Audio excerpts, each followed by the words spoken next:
our Murray City Planning Commission meeting for Thursday, August 19th, 2021. It is just past 6:30 p.m. Present this evening, we have Commissioners Travis Ney, Lisa Malkiewicz, Ned Hacker, Sue Wilson, Jeremy Lowry, and Jake Pearson. And I am the chair, Maren Patterson. And from staff, we have Jared Hall, who I think just stepped out, Susan Nixon, Zachary Smallwood, and Bryant Farnsworth is with us in the back. We want to, before I start on the agenda item, I just want to let the public know agenda item number 7 on our agenda has been postponed. And if you are here for that item, it will be on our next meeting agenda, which is September 2nd. So that will be presented and reviewed at that meeting. So we just want to welcome the public. Thank you for being here. Some etiquette items just to review really quickly. We would ask that you all would take a moment to just silence your cell phones. And if you do take a call, please step out of the meeting room. When it comes time to make a comment on an agenda item, we would just ask that you, for the public record, come and speak at the podium, and that you would state your name and address before into the microphone so that we can get your information for the minutes. And we will address that when it comes time to do that. So our first item is approval of minutes from the July 15th meeting. Have all the commissioners had a chance to review those minutes? Yes. Yes. And we noted one slight change in the minutes in the pre-meeting. Do you want to just state those minutes for the change of the public record? Sure.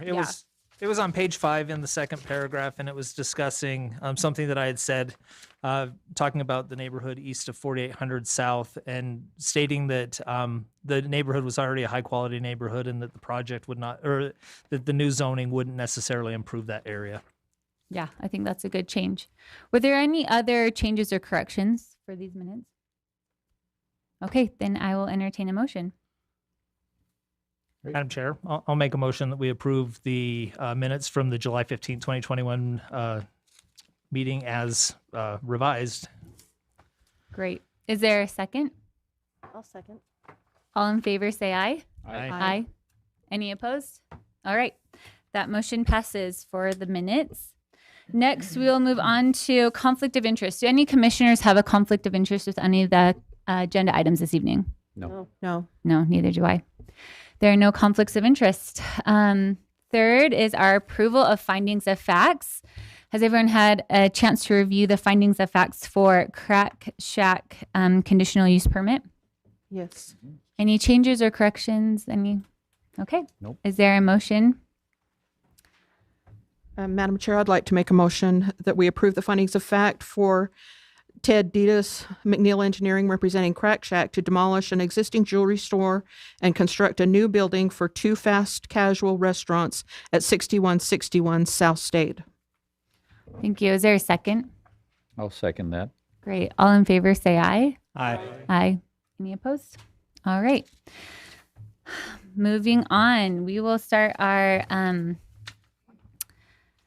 conditional use. Well, first we have site plan review. Agenda item number 4, Hillcrest Junior High Seminary Building. Is the applicant here this evening? Okay, great. We will have our presentation by staff first. Great. Thank you, Chair Patterson. I appreciate that. As you said, this is site plan review for a new structure in the CD zone. We have in the past just done a site plan review at a staff level, but we've since decided that it's time that we bring them before the Planning Commission for their review. So this is located at 133 East, 5460 South. Approximately here, it's just east of the Hillcrest Junior High. It's probably a bus drop-off, I think. I'm not 100% sure. So it's in an old parking lot that's not used. It looks like it's fenced off and gated from people using it. It is in the CD zone. Religious structures are a permitted use. So this is just purely just reviewing, making sure that it meets all the ordinances. Took a couple photos. Like I said, it's fenced off. It's parking lot seen better days. I think a new structure here with some landscaping and stuff will be a really nice addition. Provided a site plan for you. It does have, I believe, 5 or 6 stalls, parking stalls, with an ADA van accessible space. Also included a landscape plan. We are requesting that they add a couple trees and I think 4 5-gallon shrubs kind of within that first 10 feet of landscaping. So that would be in this location here. It's pretty straightforward. It's a brick and stucco building with black windows, or sorry, not black windows, black framed windows. And that's pretty much it. It's pretty basic. So staff is recommending approval of this project, subject to the 10 conditions that are on your screen. Are there any questions from the commissioners? No, I don't think so. Okay, thank you. Thank you so much. Great. If we could have the applicant come up, and just a reminder to state your name and address for the record. My name is Justin Kimball. My address is 908 South Monument Park Circle in Salt Lake City, Great. 4108. Thank you for being with us. Have you had an opportunity to review the conditions of approval? I have not, Okay. but I could quickly. You can do look that. over them really fast. Well, do you think you'll be able to comply? That's what we're looking for. You'll be able to comply with these conditions.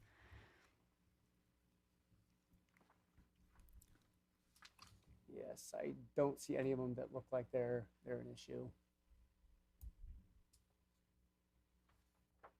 Yeah, no, they all look good. Okay, great. Is there any further information that you would like to present to us this evening?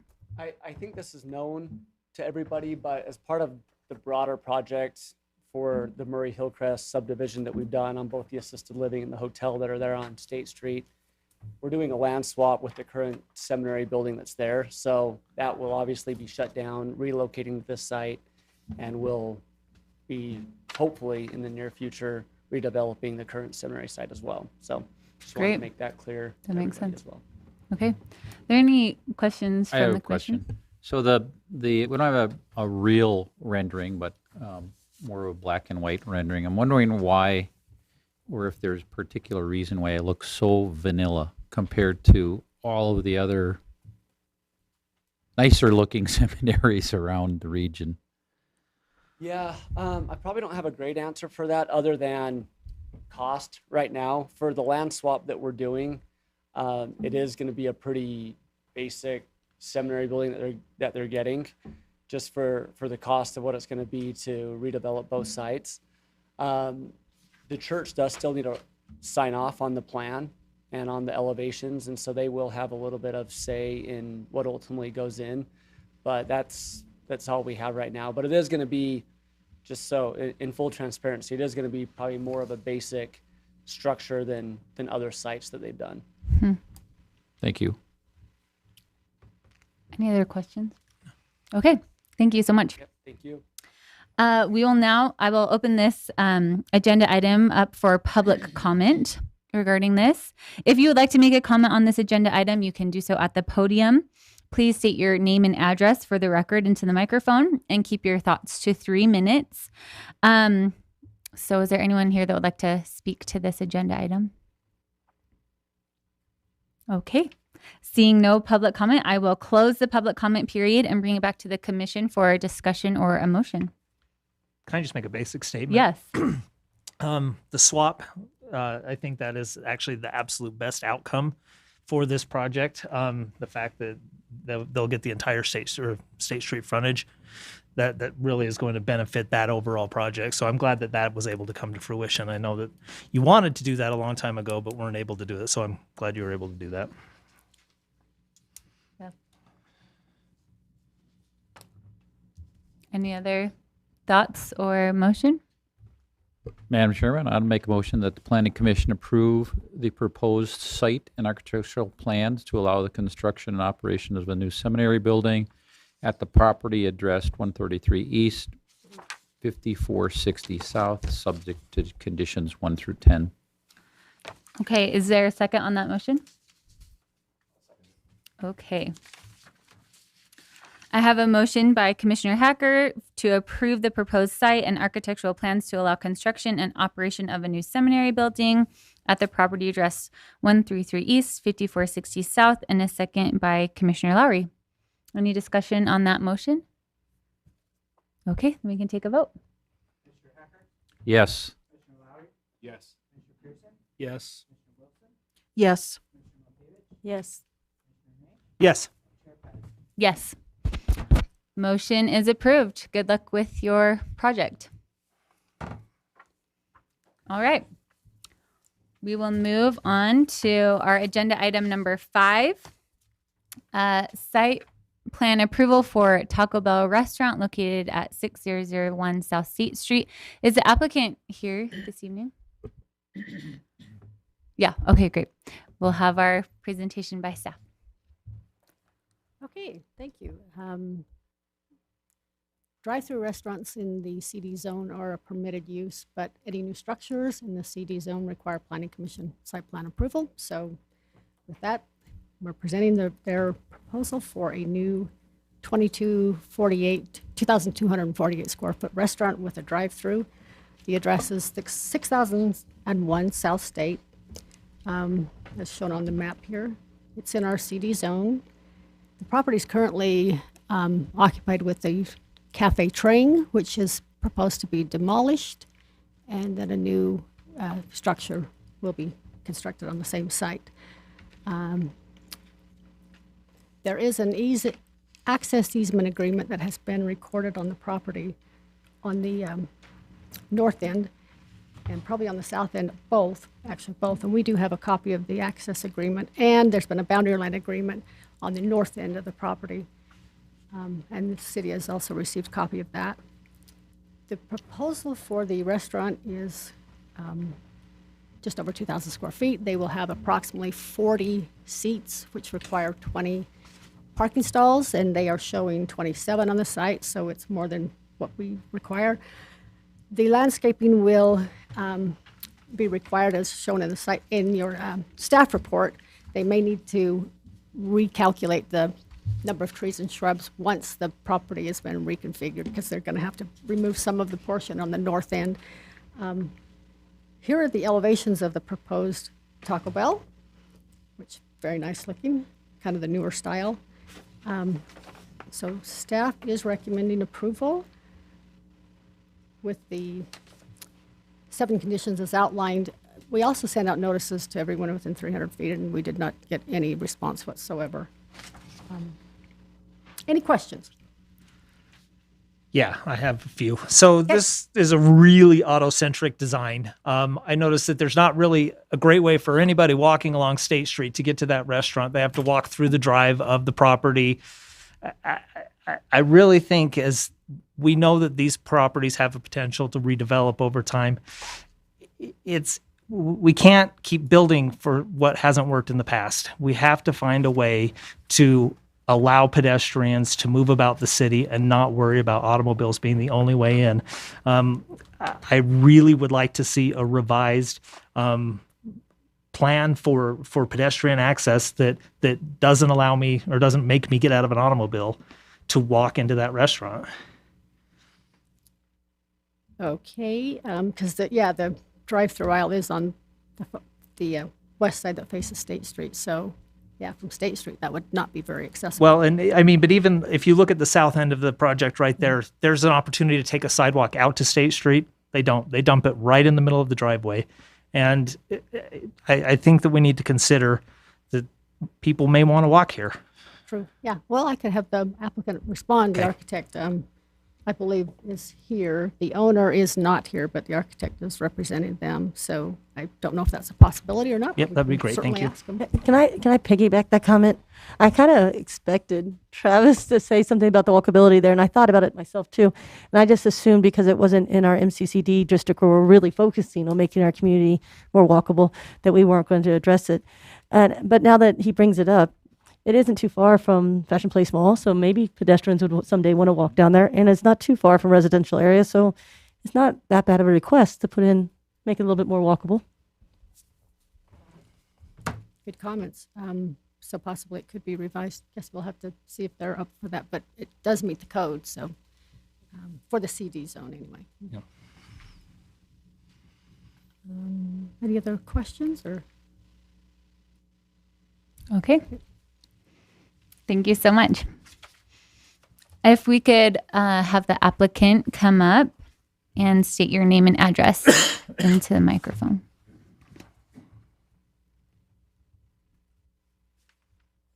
Ryan Naylor, Nichols Naylor Architects, 10459 South, 1300 West. And in looking at the drawings, I tend to agree with you that that might have been a shortcoming on our site plan, that we could easily incorporate a connection out to the sidewalk on State Street. In actuality, I mean, to get an accessible route to the public way, it would probably be required anyways. So I could see adding that as a condition to the approval of adding a connection to State Street. I don't think it would be very difficult to accomplish. We've reviewed all the other conditions of the approval and don't have any problems with anything that mentioning in there. So Great. Thank you. No, thank you for Any that. other I have a question. questions? Yeah.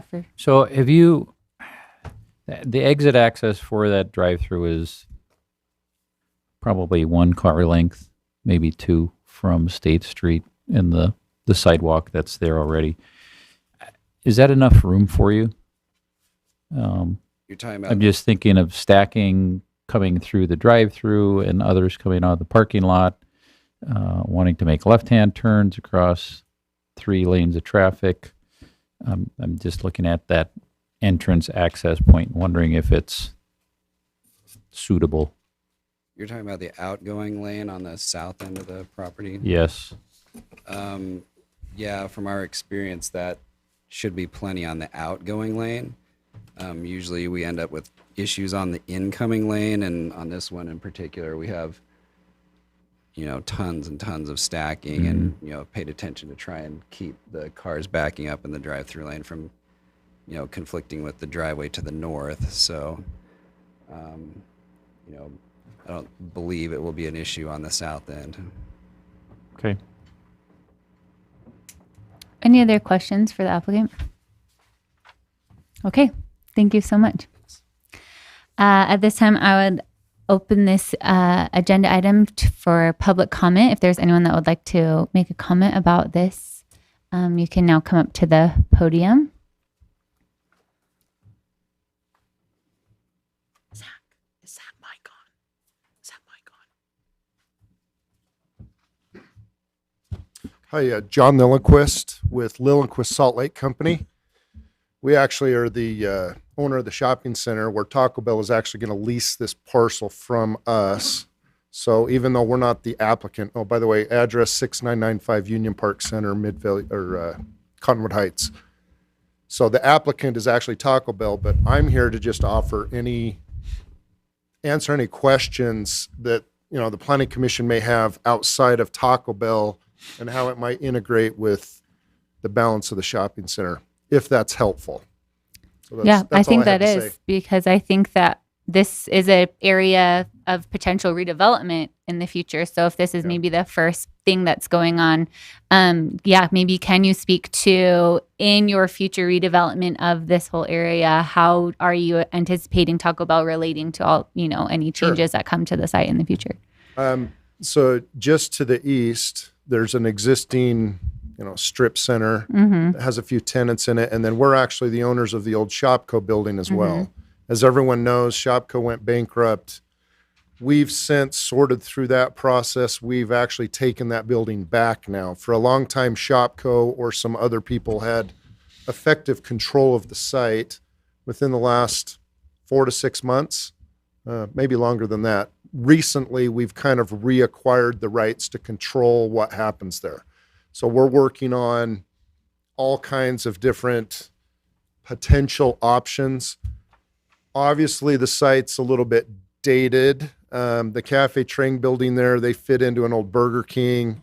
We as a developer that have experience with retail love what the Taco Bells of the world offer, which is a fresh look, a new clean building rather than taking an old building, modifying it. They're planning to scrape the building. We had a lot of dialogue. I don't think the Taco Bell people are here. Do you put the building in the same spot or do you reorient it?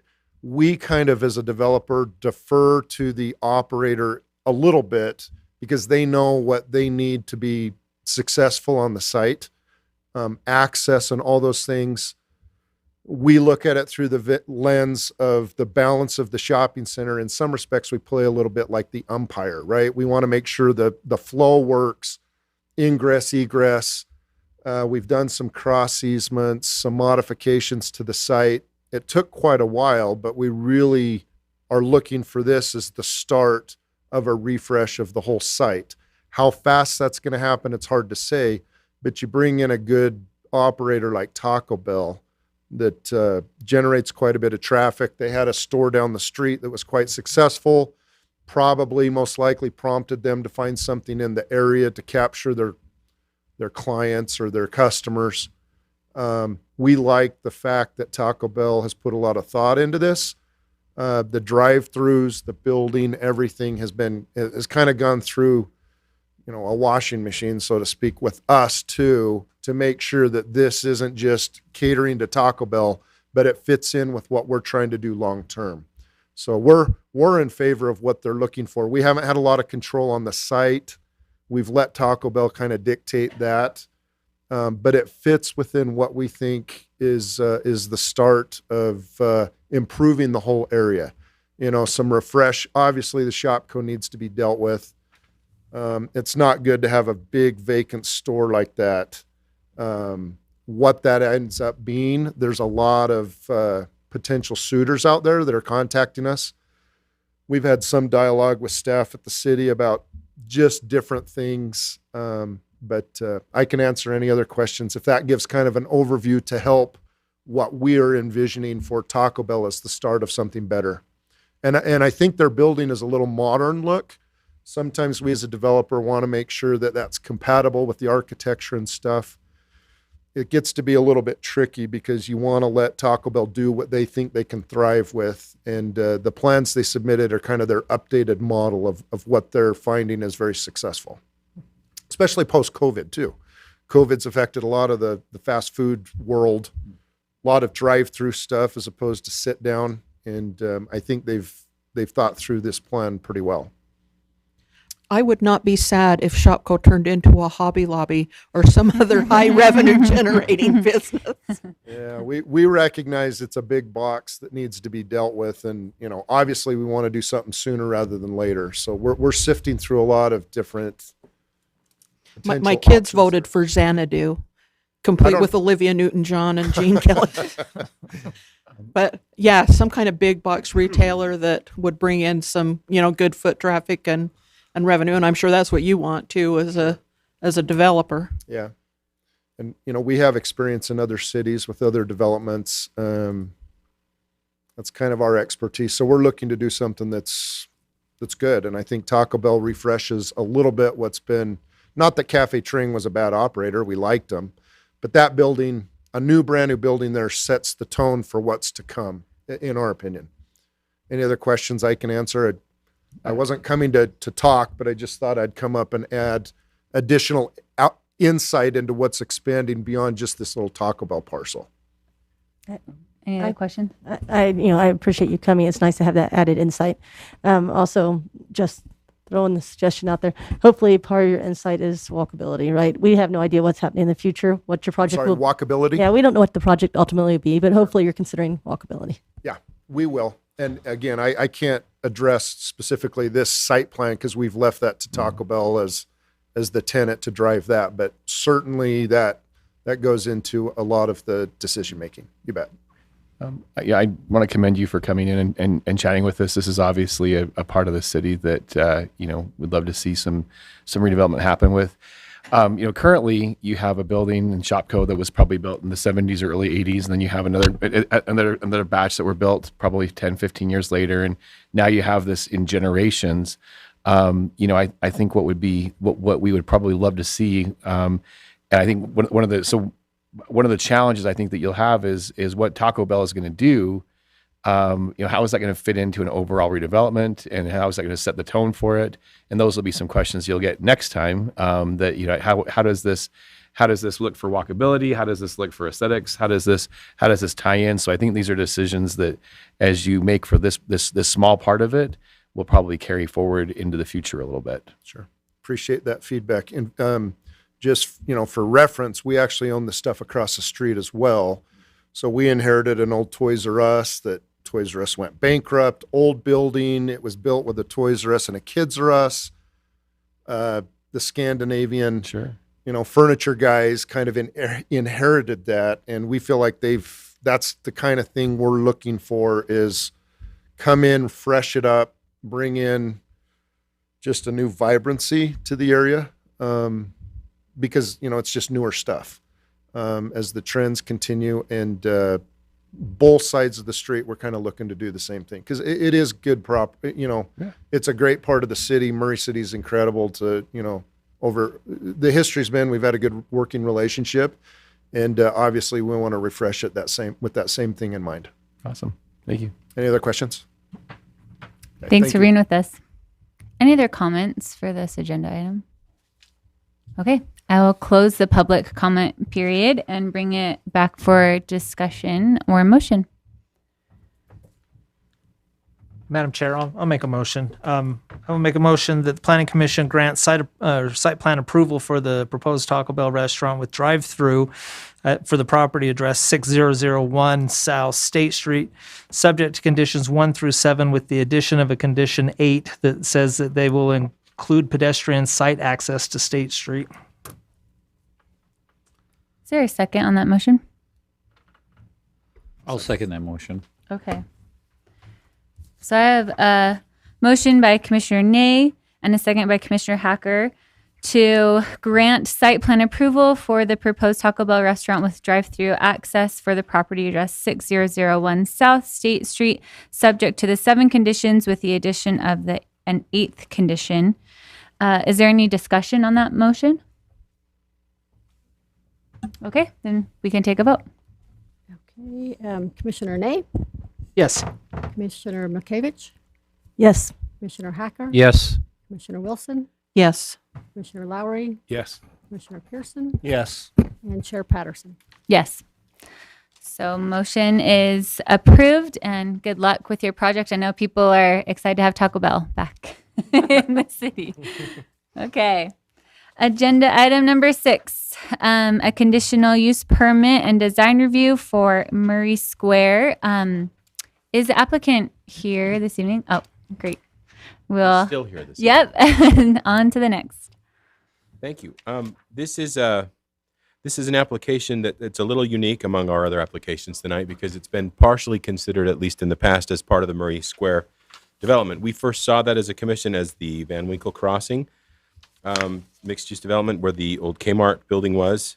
Speaking of empty big boxes, up on 900 East. As you recall, and I'll just briefly go over this so that we can move through the slides more quickly.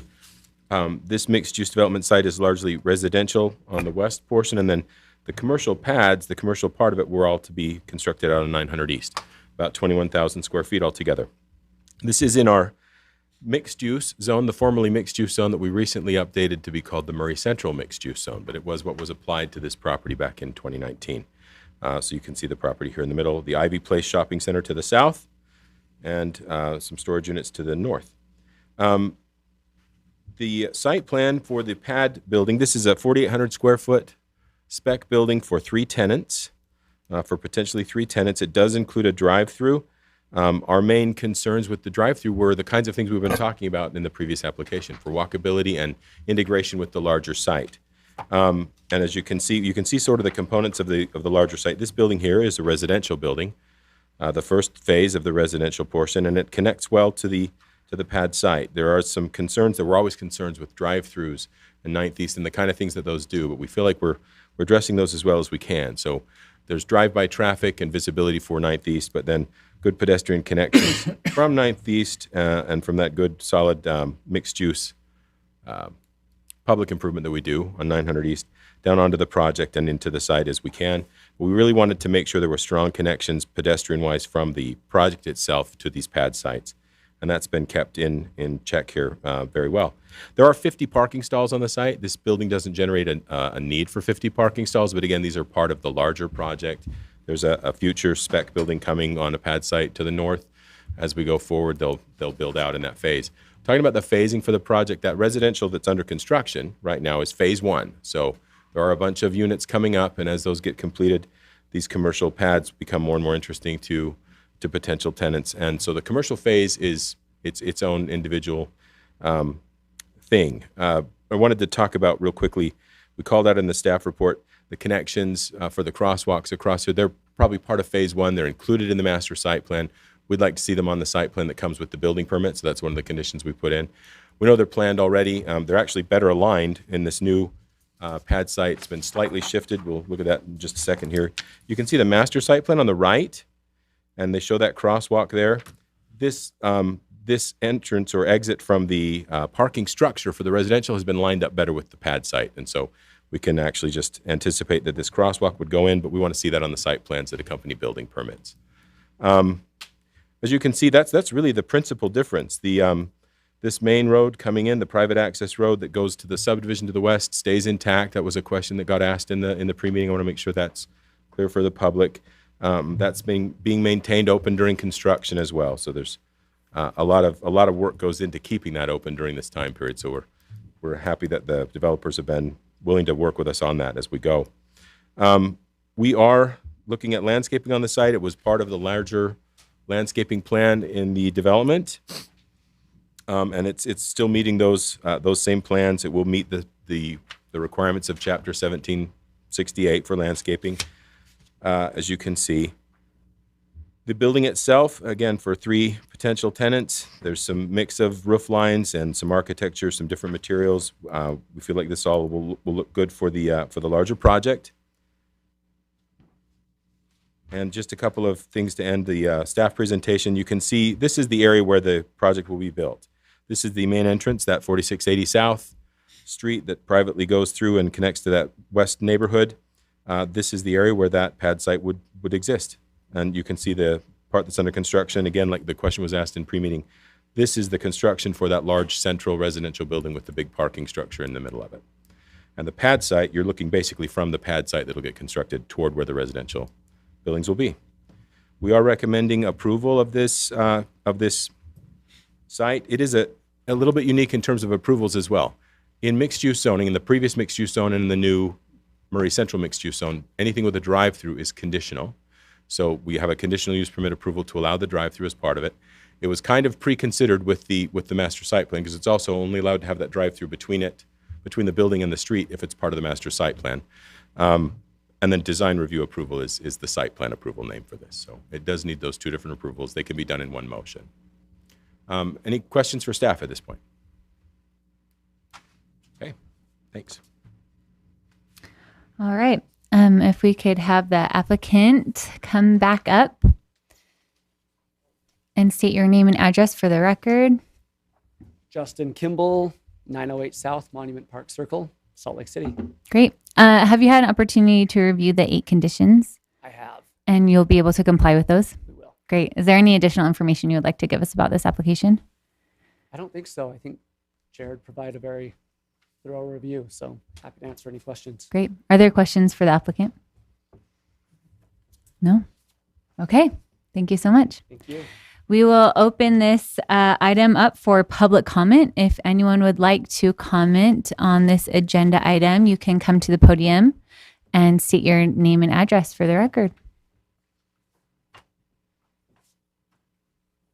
Okay, seeing no public comment, I will close the public comment portion and bring it back for discussion or a motion. Can we discuss just a little bit? I guess it is for the staff. Jared, so we have 4 pad sites that we're suggesting commercial up along 900 East. Mm-hmm. 2 of them have a drive-through. Yeah, the north and south ends. And that's subject to change. I want to point out, I should point out rather, we did not in the memorandum that's such a hard phrase to say. In the memorandum of understanding and pronunciation, we did not tie them to specific things. These were sort of illustrative. It's kind of illustrative of what they anticipate they want to do, but that could change. We didn't tie them to anything. We just said as pad sites develop, as the commercial develops, you'll bring it to us for specific design review approval and conditional uses as necessary. To leave that commercial phase open and let it develop as it needed to, as long as it was integrated in those main components of connecting it to the residential stay in place. But yeah, they're anticipating probably wanting 2 drive-throughs at the north and south ends. I have to admit that the city itself has made us aware, or me, Yeah. probably all of us, of some of the things that we're aware of, like walkability Sure. in a mixed-use area. And so I'm kind of hounding the teacher, but That's okay. it makes us look at, I just like to talk about it so everyone knows we're thinking it through. Yeah. I look at that site and I think of what Commissioner Ney was saying. No, Ney's on this side, sorry.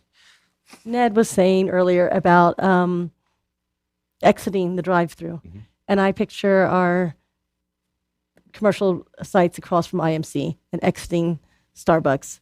You come out that exit and you just can't get out, especially during lunch. And I want to make sure we try to address this, make sure we don't cause that to happen again when we really want people walking, right?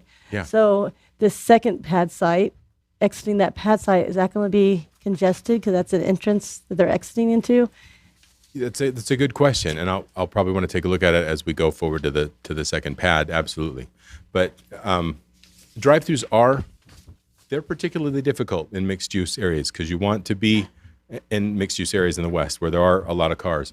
900 West is a very heavily trafficked vehicular corridor. That's going to shift as time goes forward, but for the foreseeable future, there'll be a lot of traffic there, and they want to draw some of that traffic in. Our hope is to not. What I don't want us to do is ever completely ignore that there are pedestrians on this site, and we hope that people looking down out of those apartments feel connected to these restaurants, and not that they should all be restaurants. I'm hungry thinking about restaurants. But it's as these go forward, we want to keep that very much in the front of our minds. But I'm not sure how to address it on the north end one yet because we haven't actually seen it come through. But it's a good point, and we should probably look at it as we go forward. And I know that project isn't up for discussion today. I just felt it's fair to say that because I don't want to approve this one and later come back and say I don't want to approve the second drive-in because what we're creating with 2. So we might as well think about it. And I think as long as the drive-throughs are approached in that manner, that we can handle them on the site as long as they're not impinging on the overall walkability and the connectedness of the site. And I think we're okay. Probably more than 2 I would be concerned about. The 2 on the north and south ends I'm okay with. If every single building coming in had one, we might start to have issues with too many crossings for pedestrians. But keeping them located in appropriate places and making sure we're cognizant of them and how people cross them, how you sign them, how you mark them, and where you place them is the most critical. And I think we can deal with that as we go forward. This one's done very well for that, as long as we're looking at the interior and how people are moving around. They should be safe and not in the traffic too much. That's what you really want to worry about, where they're coming out for pedestrians. For stacking, et cetera, too, as well. But along that same thought process, again, I don't do this for a living, so you're better at this than I am. So, but it looks like the north crosswalk is better developed with trees and wider and more inviting, maybe a fountain or a circle there. And then the south crosswalk, I wonder if it's enticing enough, if it's something we should be trying to encourage to be more robust. Go back one more. So on the north end, this is a not on that slide. What you're seeing on this end is simply a connection from the building to the pad sites. Call it a basic connection. The north end one, the one that's a little further north, is actually the central feature of the whole project. So you have the area that's gonna have utilities in it for food trucks to come into a larger kind of pedestrian gathering area. So it is more developed, absolutely. But that was by design as part of the master site plan. So when that one comes in, we'll definitely be looking at all of that.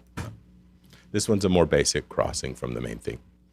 Well, and I harp walkability, obviously. Sure.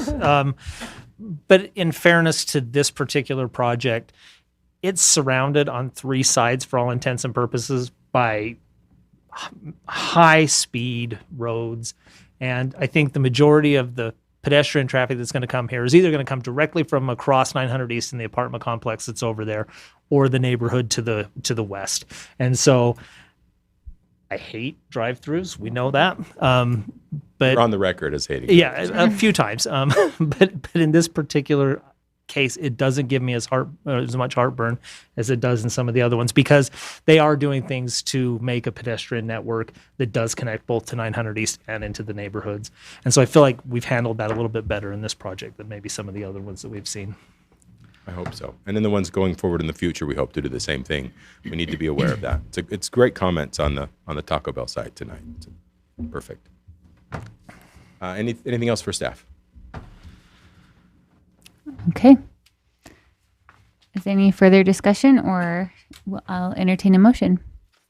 I'd like to make a motion that we grant design review and conditional use permit approval for the application to allow the construction of a proposed commercial building on the property located at 4676 South 900 East, subject to conditions 1 through 8.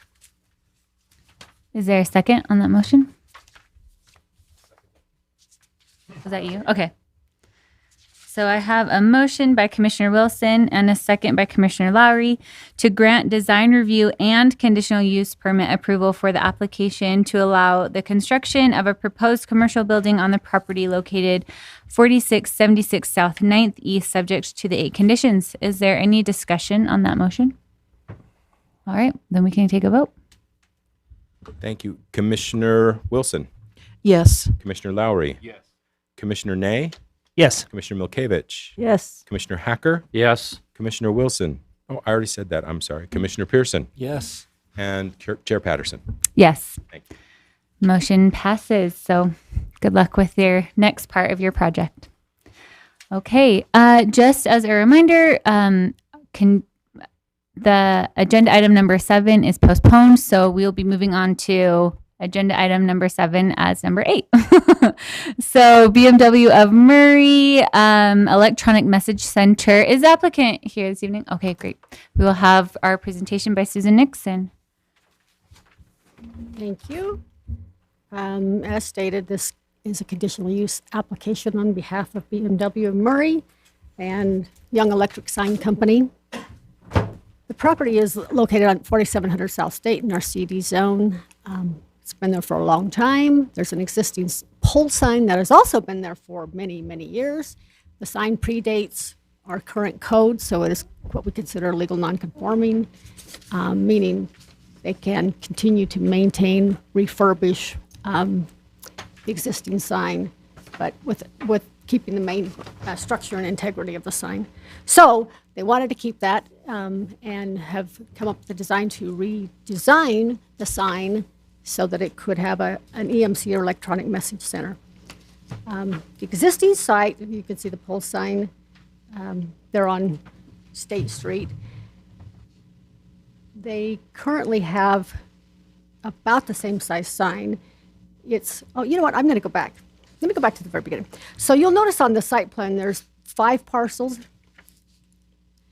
And typically with a conditional use, we would require them to consolidate the parcels. But because, and they may not even know this, because the parcels are all in different taxing districts, and we cannot, there's no way for them to do it. The county will not allow us to do that because they need to have the different taxing districts. One of them is the redevelopment agency.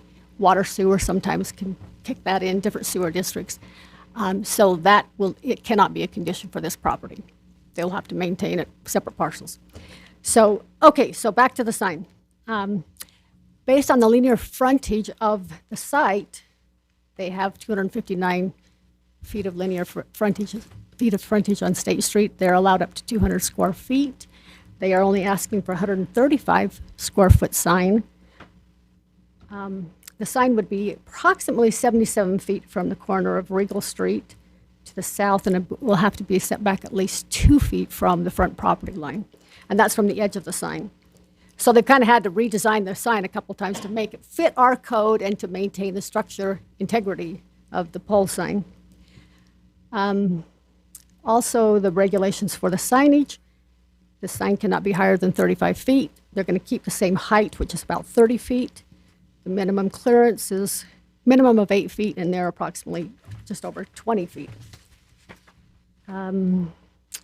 So EMCs have certain regulations, which is why it's a conditional use. does have a little bit more criteria than the typical pole sign.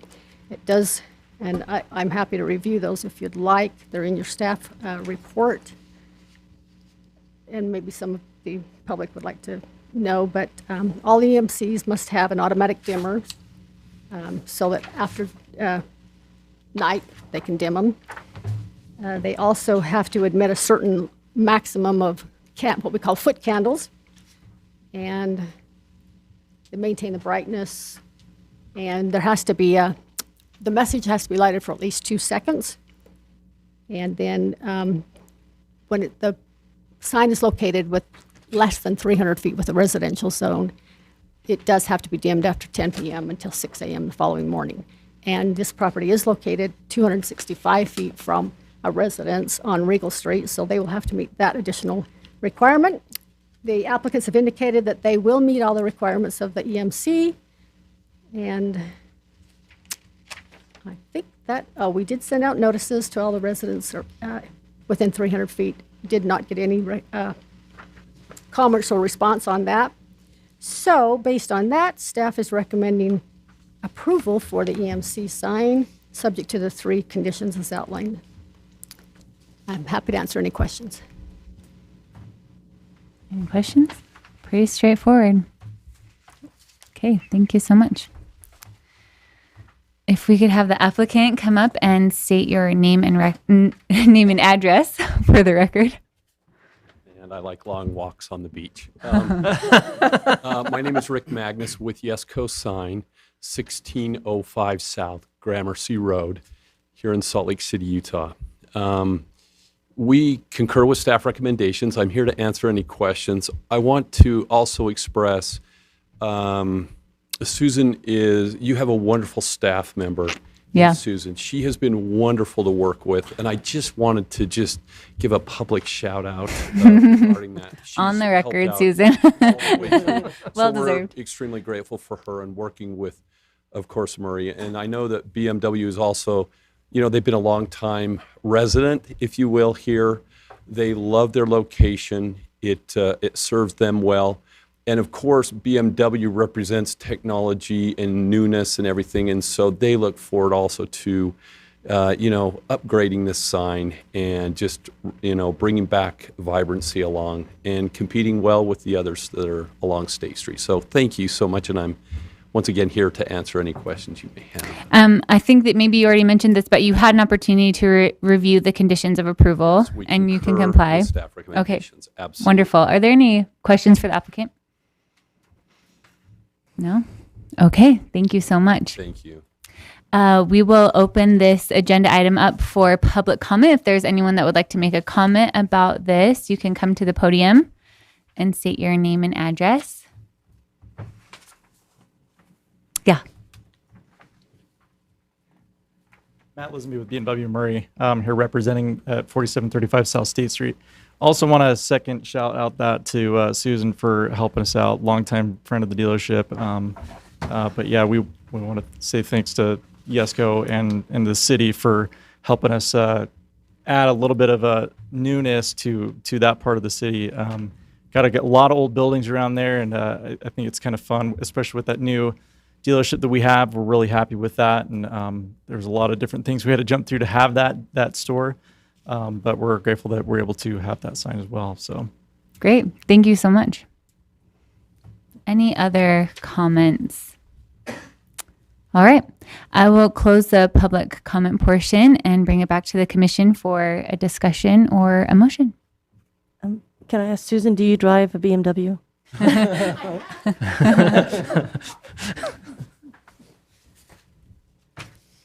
That's all. Madam Chair, I'll make a motion that the Planning Commission approve a conditional use permit to allow the construction operation of an electric message sign at the property addressed 4700 South State Street, subject to conditions 1 through 3. Is there a second on that motion? I'll second. Okay. I have a motion by Commissioner Hacker and a second by Commissioner Wilson to approve a conditional use permit to allow the construction and operation of an electronic message center sign at the property address 4700 South State Street, subject to the 3 conditions. Is there a discussion on that motion? All right, then we can take a vote. Okay. Commissioner Ney, Yes. Commissioner McKevitt, Yes. Commissioner Hacker, Yes. Commissioner Wilson, Yes. Commissioner Lowry, Yes. Commissioner Pearson, Yes. and Chair Patterson. Yes. Motion passes. Thanks for being in Murray and good luck with your new electronic sign. It's going to look great. All right. Our next agenda item is a conditional use permit for Orion Auto Sales. Is the applicant here this evening? Yes, great. We will have a presentation by staff.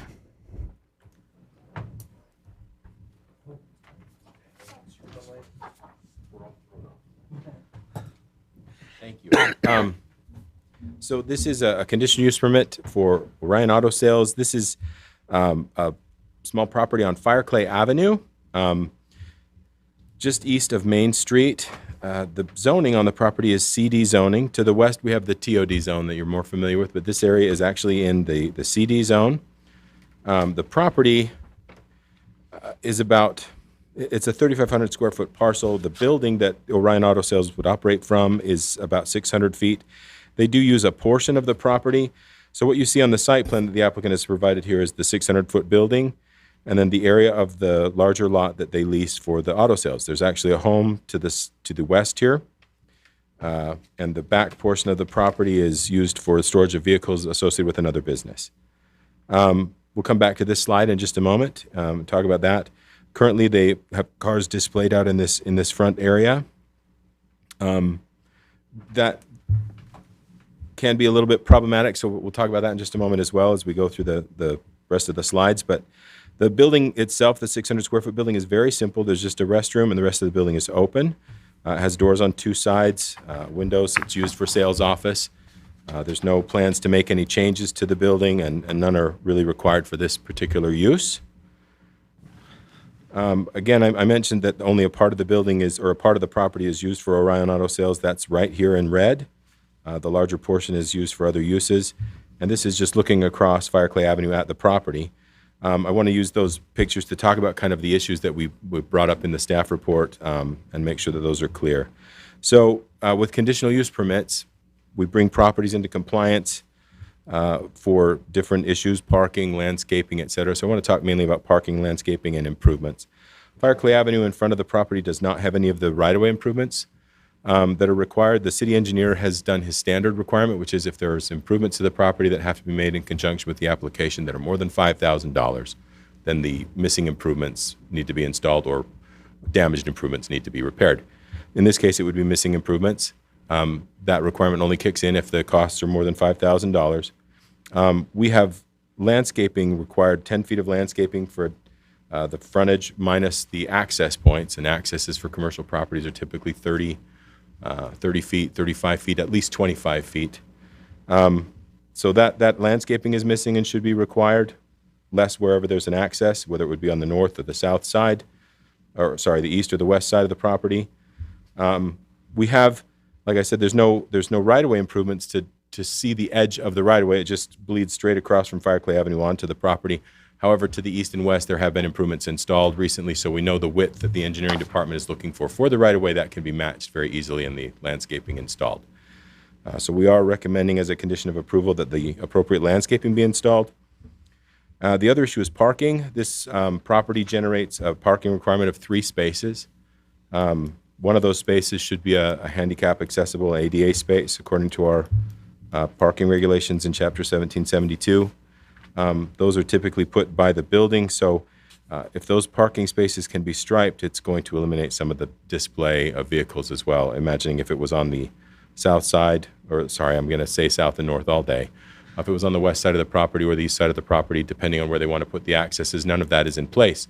So we'd have to look at all that with the engineering department as they prepare to make those kind of improvements, and they can decide where that would need to happen. It is a single property, so we'd be looking at that landscaping improvement for the full property.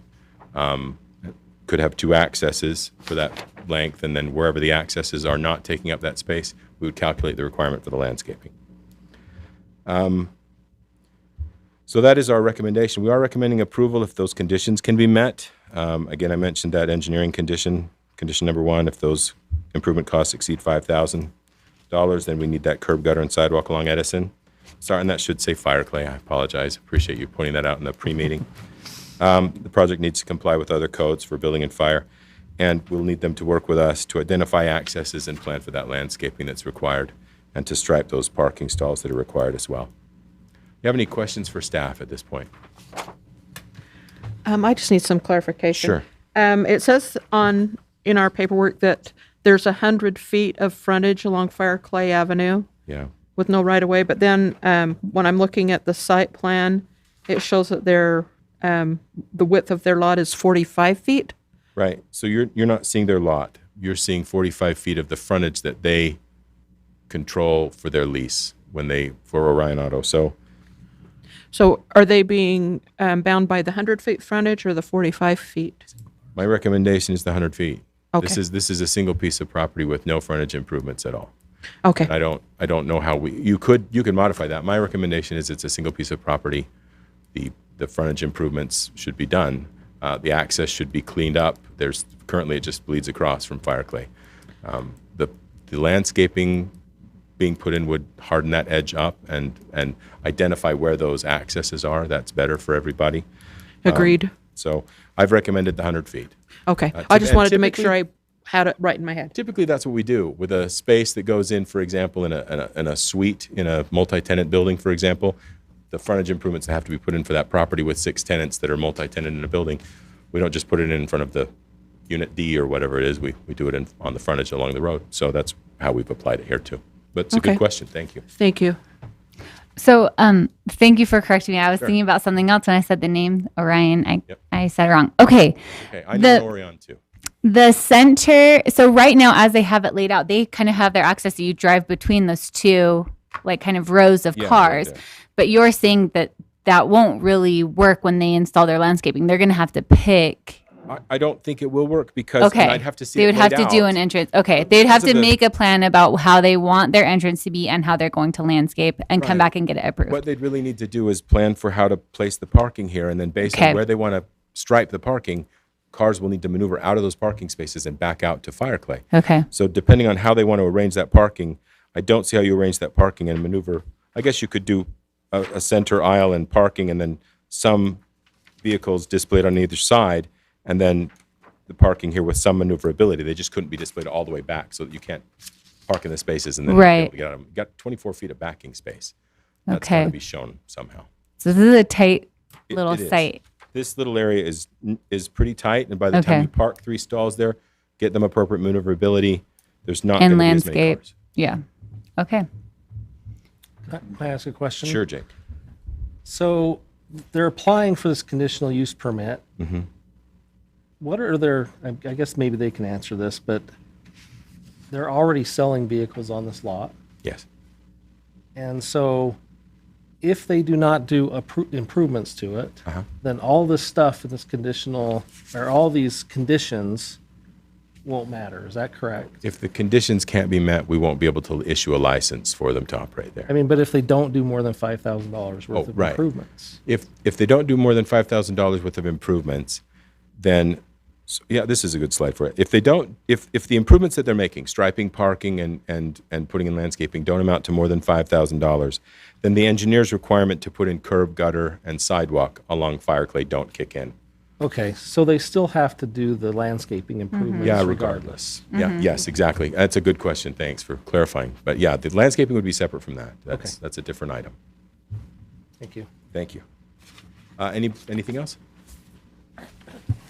I guess I just feel obligated to say something because the topic of people operating without business license or operating outside the zones, given what topic that we're talking about, comes up, and we always talk about reprimands or repercussion. What happens? How long have they been operating, and what's the consequences? I don't know. I don't know how long they've been in operation. I just know that we don't have a current license for them, and the only way to get a license is to get we can't issue a license unless there's a conditional use permit. And we want to give our residents benefit of doubt. Maybe it wasn't not intentional. They didn't know the process, but I still acknowledge that.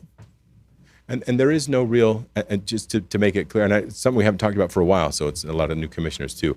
There is no real, in the zoning code, there's no declared punishment for having operated outside of the zoning, unless you get cited for doing it again. Typically, the first thing that happens, the first instance is like a warning. It's a fix-it ticket is the term that gets thrown around.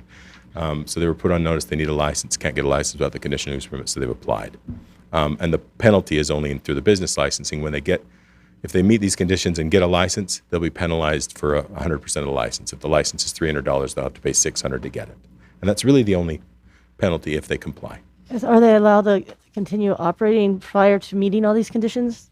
No, technically no. So they need to put the operation on hold until these conditions are met? That's usually through the code enforcement, and I'm not sure what they told them to do. I think they just told them to come and get a license and get a conditional use permit. So we'll have to, if the Planning Commission issues a conditional use permit and they can start meeting those conditions, typically code enforcement will let them operate while they're getting things met, but only if we're showing progress and moving forward. But we handle that through the code enforcement arm. So, anything else? Okay, thanks everybody. All right, if we can have the applicant come up and state your name and address for the record. My name is Lana Bend, 7194 Pinecone Street, Cottonwood Heights. Thank you so much for being here. Have you had a chance I know the conditions aren't on the screen, but have you had a chance to review, they're there, review the conditions of approval? Yes, we have. And you can comply with those? Yes. Great. Is there anything else you'd like to tell us about your application? I'm sorry. No, that's okay. And we're looking forward to working with Jared and Susan to improve the situation. Great. Thank you so much for being with us. Thank you. Okay. We will, do you have a public comment? Okay, yeah, we will open the public comment portion. Oh, you're with the applicant. Okay, yeah. Yeah, come up. My name is Benz, Sergey Benz, and I've been in the business a long time. I was in Murray like 20 years. And the reason we moved there because of I know these people a long time. And before we moved, it was very, very bad condition. It was just a pile of dirt, broken cars, and we kind of tried to improve property, but I cannot dump the money into somebody else's property. Mm-hmm. And then we kind of like sit on the fence all the time, but we're gonna make a very good improvement, and we're gonna make a nice space. Okay, Great. That's what I want to say. Yes, great. And Thank then you. the land is locked because behind it's an RV place, Mhm. it's a wall, Mhm. and basically it's a mechanic shop and very hard to do anything over there unless like it's just a mechanic shop and then car business, something like that. Mhm. I understand like how it should be, but not always work. Like, Right. I'm sorry. Yeah, no, thank you. Thank you for that information. Like, I want to be honest. Yes, we appreciate that information. That's helpful. Thank you so much for being here tonight. All right. I'm going to open the public comment portion of the meeting. If anyone would like to speak to this agenda item, if you would come up to the podium. And seeing no comments, I'll close the public comment portion and bring it back to the commission for discussion or a motion. Can we have a quick comment discussion? Staff, just for discussion purposes, maintenance of the property, such as curb and gutter and things like that, is that always 100% the applicant, sometime the owner, always both? Honestly, it's who's willing to do it, and many times it comes down to how much an applicant wants to stay in a property, how much improvement they're willing to put into it on behalf of an owner who's unwilling, depending. And many times it comes down to being how badly an owner wants to keep a tenant. If they're good tenants, they can get some help, usually. So that's where it comes down. Sometimes it's a joint operation. Good question. Hopefully the property owner will help with these improvements. Any further discussion? Okay. Is there a motion? I'll make a motion to approve a conditional use permit to allow the operation of a vehicle sales business at the property address 32 East Fireclay, subject to the 8 conditions that are provided. Is there a second on that motion? I'll second. Go ahead. You got it. I'll second. All right. I have a motion by Commissioner Lowry and a second by Commissioner Malkevich to approve a conditional use permit to allow the operation of vehicle sales business at the property address 32 East Fireclay, subject to the 8 conditions. Is there any discussion on that motion? Okay, then we can take a vote. Mr. Lowry. Yes. Ms. Milkevich. Yes. Mr. Nay. Yes. Mr. Hacker. Yes. Ms. Wilson. Yes. Mr. Pearson. Yes. And Ms. Patterson. Yes. Thank you. And if you would indulge me for 1 second, I have to be excused at this point, so I'm going to walk out, but it's not because I don't love everything that's happening. But before You're not going to stay for short-term rentals? Zach's already mad at me about that. But, unfortunately, I can't, but I'll watch it later. And then before... Fine, I probably won't. But I did want to say just before I go, I wanted to make sure you guys know on the 25th of August, and Zach and Susan can fill you in better too at the end and give you better details. But the 25th next week, we're having an open house about the downtown potential development. And we'd love if any of you could come, so we just wanted to make sure we invited you. And friends, people that are around that want to know about it, if you can spread the word a bit, that would be great. And they'll give you the more details at the end of the meeting, okay? Okay, great. Thanks so much, Thanks Sharon. for being here, everybody. And your motion is approved. It passes. So good luck with your business. And thank you so much for being here tonight. Thank you very much. Appreciate you guys. All right. Our next agenda item, number 9. Are we on 10? 9, 10. Murrayburn Acres, lot 37 and 38, a lot line adjustment. Is the applicant here? Yes, thank you. Thank you. Yeah, this is for a boundary line adjustment between lots 37 and 38 of the Murrayburn Acres subdivision, of which you've seen a few little modifications on Afton and Bellevue recently, one just across the street recently. So Marley Kilcrease is the applicant. She actually lives in the home adjacent to these 2 properties, but has recently acquired them. And they are both in the R18 zone. They're long rectangular shaped properties at 389 and 397 East Bellevue in R18. A couple of photos of the existing homes. The one on the left is the 389 and the one on the right is the 397. The bigger photo on the right is approximately where the boundary line is going to be adjusted. Her parents, I believe, previously had the properties and built quite a few structures on there. The original home on the 397 East, the original home was torn down in 1999, 97, and within a month they took out a permit for the new one in order to maintain the footprint, which was non-conforming. So the home at 397 only has a 5-foot setback from the west property line, and they could do that as long as it was within a 1-year time period. So the request is to change the boundary line on this site plan where the green line is. That's where it is currently.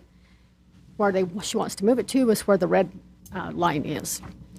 So actually this will correct an existing issue where you'll notice on the green line the property line goes through an attached patio on the detached garage. So it will correct that. And basically they're shifting just over 7,400, I think 7,458 square feet, 7,469 square feet from lot 38 to lot 37. Both lots far exceed the minimum of 8,000 square feet. They meet all the setbacks with one of the non-conforming side yard setback of the home. The detached garage, also on the home at 389, the one on the left, is 3 feet from the side property line, but that does meet current zoning codes. Structures, dwellings are the ones that have to have larger setbacks. Typically also when there is a new subdivision, that will be platted, we required new public utility easements on all property lines. But due to the property line between the two homes, it makes it a little more difficult. However, the engineer is going to require them for the future. So the existing structures will actually encroach into that, but since they're existing, we'll just take that, they're non-conforming, but anything in the future would have to be, cannot be built within those PUEs. So we'll have to have that on the plats, and that's one of the conditions of approval. So Does that include an expansion of one of the existing homes? The non-conforming status? Yeah. They could, yes, good question. They can add on or expand as long as they don't go beyond that exterior wall. If, say, for instance, they added on the back. They can go as far back as... if they maintain the exact same setbacks, they're fine to do that. If they encroach any more, they would have to apply for a variance, which they have to prove some kind of a hardship, and those are not so easy to get. Yeah. So, good question. Thank you. And that would go for any of the other structures that are non-conforming. Let's see. So, I've covered everything here. I did check to make sure that all the structures on the property do not exceed the maximums allowed, and they do conform. Also, all of the structures, the detached garages, etc., all did obtain permits, which was awesome to find. I was happy to see that, so that's great. So, with everything considered and reviewing the application, staff is recommending approval for this boundary line adjustment and plat amendment to lots 37 and 38 of the Murray Burton Acres subdivision with the 3 conditions as outlined.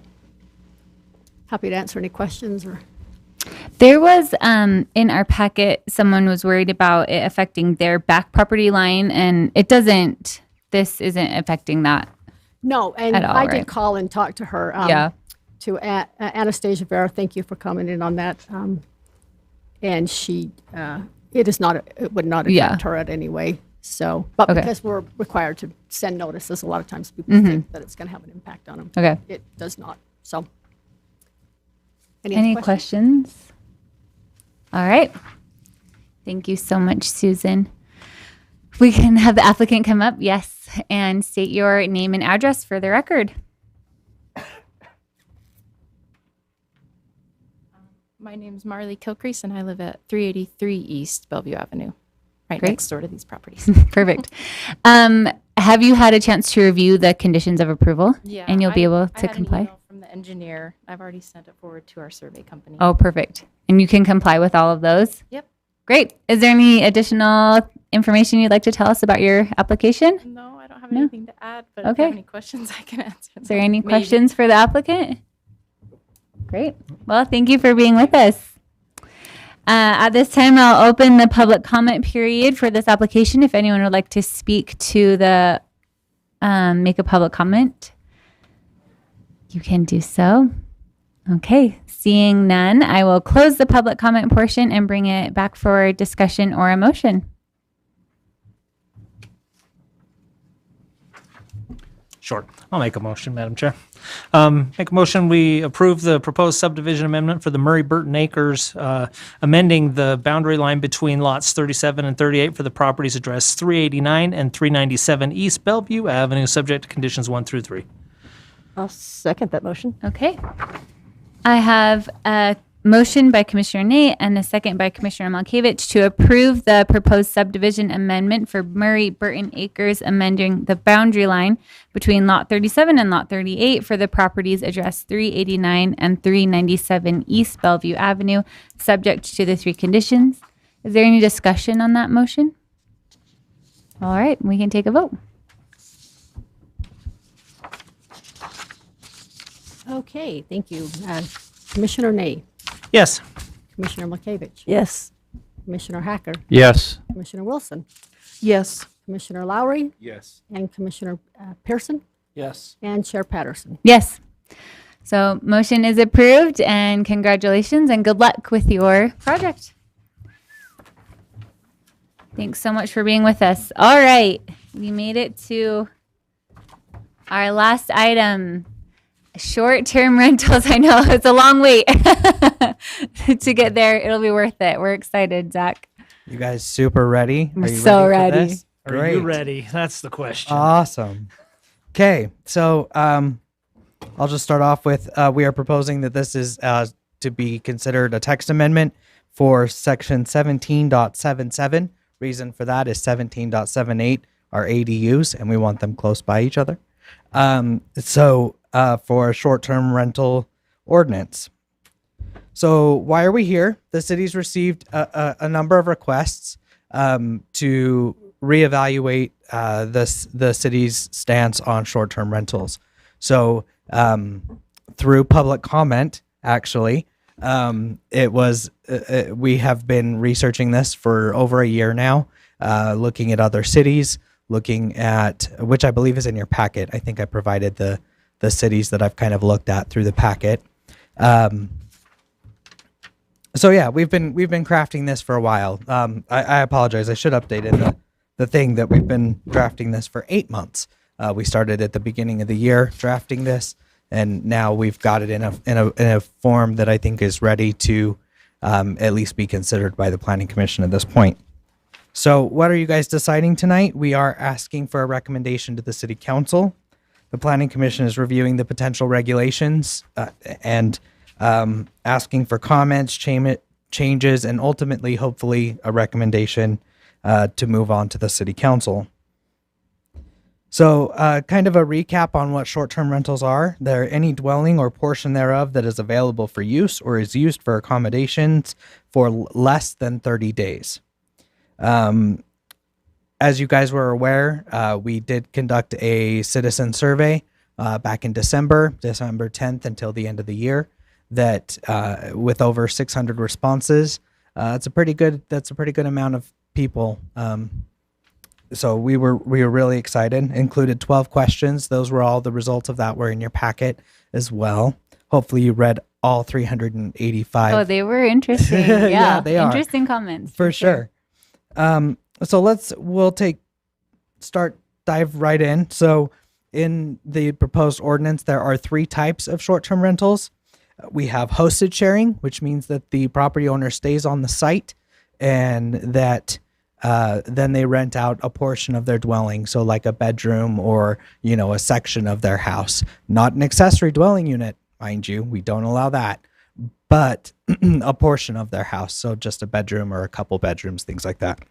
We have unhosted sharing, which means that the property owner leaves the house. So they go stay in their home in St. George for the summer.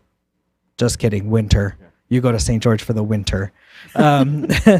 And you rent out your house, the entire portion of your house, up to 182 nights, I believe, is what we've limited that to. Last are dedicated vacation rentals. Means the property owner does not live on the property whatsoever. So just keep that in mind. We are proposing, not yet. I'll move on. We're proposing that that those not be allowed in the city. We want some sort of homeowner accountability, whether they be on property at the time when the guest is there or there a majority of the time. So that brings us to owner occupancy. I kind of I went through that already. So hosted sharing means actually that this goes into the number of nights. So owner occupancy, with the hosted sharing, we are proposing that they can rent out on short-term rental sites 365 nights a year. So they're able to do it as long as it's less than 30 days at a time. So it has to be that. Otherwise, it's a long-term rental, which requires a different type of business license. Unhosted sharing, we are proposing up to 182 nights per year. This would allow for approximately 6 months. So they would have to show and prove that that is their primary residence and that they live there 183 nights per year. Zach, is this the time to ask you about that? You are more than welcome to. Because yes. How are you possibly going to enforce if they are doing it 182 nights? So there is software out there okay. that we will be looking into as part of this. and it will be baked into the permit fees to obtain a short-term rental license. We've had some demos from a couple companies that monitor, I believe, 30 or 40 short-term rental sites. You probably didn't even know there were that many out there. And they monitor how many nights per year an actual individual property is being listed so how many nights they're listing. And So- then we get a report of that. Okay, so this is totally separate than some code enforcement and counting. Oh, they stayed 183 Correct. nights. Yep. And now So we it's a version of code enforcement. right, yes, but because- it's not burdening further code enforcement. It's another way Yeah, to I'm not going to track have out. Mark sitting. That's Yeah. to put a number on it. I'm like, I don't know how you enforce that. Correct. I don't know, for further clarification, though, would Mark have to go to the program and look for these 20? Or they send you they- a report. Spits out a There's- violation. It would send out a report. That's that's what we're expecting. So we've had a couple presentations on software that does this, and then they provide a report to us saying But do such they- an how do they obtain the data? Is it scraped off of the websites based on reservations, or do the sites deposit it into them, or how does the data get delivered to them? I don't know. That's a tech question that I don't dare ask because I wouldn't understand. I'm assuming that they do scrub the website, and it's scrubbing the website 24 hours a day, 7 days a week. So it's not just looking like what we would do in code enforcement from 8 to 5, you know, where somebody could delist their site at between 8 and 5 and then relist their home after 5 when nobody's paying attention. Is this a way that other places are trying to monitor how much people are Yes. renting out their place? And Okay. do we know, is it based on the nights you try to rent it out, or is it based on the actual number of nights? Try. Yep. So when you say 182, that means you can only list it for 182 nights per year. Yep, you can only list for 182 nights a year. But at the same time, it doesn't matter what. So I mean, it could be from October to April. Mm-hmm. I think that the challenge with that though is how comprehensive is that. There are football teams that do the same thing with their season ticket holders, Mhm. so it looks on, in that case, StubHub and others, but it doesn't look on like a local site like KSL.com. And so like where are the gaps? Where are the holes? There's other ways to market these things than other ways just on VRBO or HomeAway. Right, exactly. And that was one of the. That's one. So I mean, on KSL that would be harder, right? But there are. But there's still nights that it's rented out, so the neighbors are going, well, it's 10 months out of the year, And we're not going to be able to catch every single person on every single night, you know, but we're making sure that we do the most that we can. I'd like to get into a macroeconomic discussion about what this will do. No, I'm very serious. Yeah, To what this does to the home prices in an area because of the cash, really the money that it brings into that community, and if that's really a good thing for a community, because I personally don't think it is. Well, and along that same line of thought, why is it better to be able to rent your house every night, so turnover every day, versus 60 days? Well, the reason, because you can get more money per night, is that's why. But typically, where I've seen this be, okay, so I'm going to fully disclose this. So I wrote the condo hotel mortgage loan program at Zions Bank. Mhm. Okay, a condo hotel is and I did it at the bank I right now too. A condo hotel is a condominium that's in a resort area. So the Montage in Park City is a good example. The St. Regis in Park City is a good example. A condo hotel. So when I wrote that loan policy, these are some of the elements. First thing, must be in a resort market. The reason for that is because a resort market is a geographically defined area where there is naturally an imbalance that will remain in place of supply and demand of real estate is never going to get better. Okay, the Montage that's down on Laguna Beach, there's only so much beachfront and Laguna Beach, and because of that, real estate prices are super high. There's limited supply, demand is high, therefore it justifies it in the long term. What we saw what we've seen in every single boom and bust, and we're in a boom and it will bust, but what we've seen is in every single boom and bust, these pop up and the booms, they work really well. But then in the areas where and even in a resort community, so in the Park City market, I'll back up. So it has to be a resort market. In addition to that, we actually put in a condition that, or put in part of the loan policy, loan guidelines, that it had to have covered parking. Why did we put it had to have covered parking?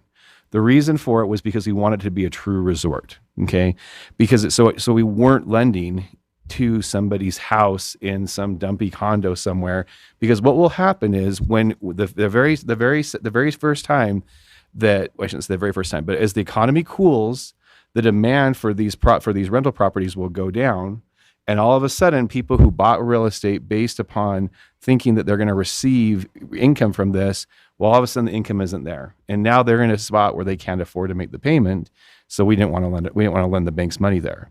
Okay. Second of all, if you do it in an area where there's not a resort area where there's not a natural, where supply and demand isn't out of whack because there's a limited real estate, what will happen is developers who are smart, we had some here earlier in the day, are going to come in. If there's money to be made for a hotel, they'll build a hotel. Okay.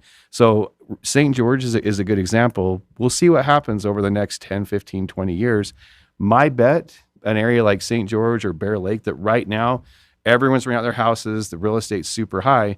My bet is people are going to come in and you're going to see a proliferation of hotels. You're already seeing that in St. George. And you're already seeing resorts, so they're going in down there that will pull people away from this. And I think that what you'll see is it will have a bad economic effect in the long run. So I think it's a short-term gain, but I think it opens up the door for long-term pain, especially in a market like Mike Murray, where you can still build a lot of hotels here. So that's going to hurt. It's going to hurt them. If there really is demand for this. Okay, we just talked about Shopko. We just talked about that area. Who here wouldn't vote for a really nice hotel on Shopko in that area? Okay, but you're the one. I would love to have something other than Shopko. Sure. There, okay. Point of it is there's plenty of developed land that can suck up that demand, and the second that happens, the person who bought that house or did that remodel on that house, thinking they're going to make $1,500 a month. Okay. 2 nights ago, I had somebody tell me they made an absorbent amount of money last month on a property in Destin, Florida. I mean, it was more than a lot of people make in a year. Okay, that's great. I'm happy for that person. It's a resort location, and the market right now is out of balance. And we're having people who are asking about this. And I'm going to stop in a second, but I obviously feel strongly. The market is out of balance because of COVID. We have technology that's not reliable. That's not an institutional clearinghouse where we know there's data integrity. And I think that we're in a boom of a market where Utah has been the beneficiary of people wanting to come here during COVID. They want to come, they want to go skiing, they want to do all these things. And I don't think this will be a great idea in the long term. So anyway, I've kind of said all my piece. I'm sorry for going off, but I have a bit of a background in it. That's okay. It's the whole point of your background. Sorry. That's right. Yeah. Yeah. I think we can for sure have more further discussions. I just want to get back a little bit to this 182 nights. So when you get a report back from your software and they are saying, oh, they rented it 190 nights, it then does become a code enforcement issue of someone at the city contacting that person and saying that you're in violation. Wait, so that's evidence that's worthy of evidence. So I guess we're saying, right. How do we, if they come back and say, no, I didn't, where'd you get that? We have that. We get that information. And it's legal showing, strength, yep. And you would then begin a violation process that correct, you've laid which out. is outlined Yes. in the ordinance as Okay. well. But that also makes, I don't know, I kind of, in a less informed manner, I'm saying similar things. Why 182 days? It just seems like a whole lot of turnover for someone to make money, but is it beneficial to the community? I want our community to be able to prosper and afford to live here and have assistance when needed, but couldn't they get that assistance just by renting their house out for a month or 3 months versus daily? 6 Here, months. is somebody going to answer Sue- that? Or could I? Let's Is have there Sue an answer interject to and that? then Ned. Oh, Ned. Sue and then I just Ned. have another question. Oh, you have Okay, another Sure. question. Let Sue go Let me first. just ask for a point of clarification on the 182 nights per year. You said at one point you said they can rent it for 182 nights per year, and then at another point you said they can list it for 182 nights per year. I'm using So- those interchangeably. So it's rent it. They can rent it for 100. list it. So List it. List it. So only. they have to choose what part of the year they want to list their Not property. necessarily. I'm not. We don't have that kind of manpower to make sure that they're listing. But between, ideally, you're saying you only want them to list it for 6 months of the year, and then Correct. the other 6 months of the year they are living there. they are living there. Yes. Okay, I was just thinking of like somebody that's trying to supplement their income Mhm. from letting people stay there. People that want to supplement their income, and if they do it while they're living there, that's fine. 365 nights per year. So that That's would be the- hosted that's sharing. the hosted sharing. Okay, that's what I just needed to get straight in my head. Yeah. Thank you. Yeah. Okay. Did you have a question? I do. Yeah, go. Thank you, I have a Miss. question too. So. Oh, ladies first, please. Okay. So moving maybe a little bit forward about your standards and requirements, you say that the property owner will not be able to be violating their CCNRs if their CCNRs prohibit short-term rentals. Correct. I know that the city does not actually enforce CCNRs. So we are saying it is up to the homeowner Mhm. to check with their HOA and see what their CCNRs are. And if they are in violation, So they have to. My intent here is that when they are filling out an application packet that we Mhm. typically give out for permits, right, and they have it to will come have to an the city. affidavit on it saying, "I so and so have reviewed any, covenants, CCNRs, whatever, some HOA. restrictions through my HOA, and there are no, conflicts with." So with if that. if they don't do that and their HOA comes back and says you're doing a short-term rental that's violating our CCNRs, Correct. Then I they can are go now in back. violation of that affidavit and have to stop Yes. renting it, or Correct. okay, And the HOA can also throw all they their can fines on get whatever legal, they like wanna do, legally sure. involved in it, right? But Right. okay, Okay, Mr. Hacker. So, Jeremy, you're talking about typically these would have to be in a recreation zone per se. resort, I think The is resort. what he said. What I think Resort. I think probably a better way for me to say it is the projects that I've seen that have consistently worked well in all economic environments have been in high demand resort areas, and the properties themselves are a destination resort that people want to go to. They are a true substitute for a resort or a hotel, and in boom times. And you'll see this work. You'll see this work in second and third tier properties. So, real question is: so how far into the valley does the ski industry really have an impact? I can't answer that question. And I have some experience, and that is people that I know that come to town that want to ski at multiple resorts, they stay in the valley. They go to Snow Basin, they go to Bird, Alta. I mean, they can go to multiple resorts versus staying at one resort. And other than Park City, I mean, Alta has a few beds, Bird has a few more, but they definitely can't manage all of the skiers. So I think if you looked at occupancy between, I would venture to guess if you looked at occupancy of the hotels, excluding Sundance and the condo hotels in Park City, Solitude, which has quite a few number, Snowbird has quite a few number, and the surrounding areas, I would venture to guess that there's very, very, very few times that there's very few nights that they're 100% occupied. Mm-hmm. I will. This is where my area of expertise came in. In a former life, I was a hotel front desk person here in the Valley, and every single night we were running at 95% occupancy between November until about April with skiers. In the Valley. In the Valley. And that's my point, I guess, is it's a lot less expensive to stay in the Valley than it is at a resort. And you have an opportunity. Some people like the resort life, stay in one place, do that thing. And others, numbers, percents, I don't know, but others like to have that diversity of nightlife and going to different resorts. Can I ask that question? Please. What years were you working in that hotel? 2009 to 2012. Okay. And was that a hotel that was a? How would you describe that hotel? Was it a resort? Was it a nice hotel? A Marriott. It was a medium scale. Okay. It was a Residence Inn. Okay. Yeah. And it's an interesting data point. All I know is that the lenders that did loans based on second and third tier properties, or second and third tier locations, that whenever an economic cycle comes to an end and people stop traveling and it's a challenge, there were articles about this at the beginning of COVID.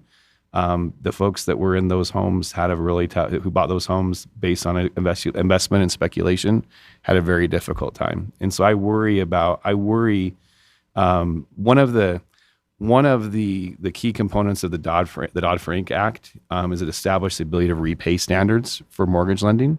And it said that if you go back and you look, there's a chart that's out there that correlates wages and home prices from World War II through 2009, and you see wages go up, home prices go up. Wages go down, they go down.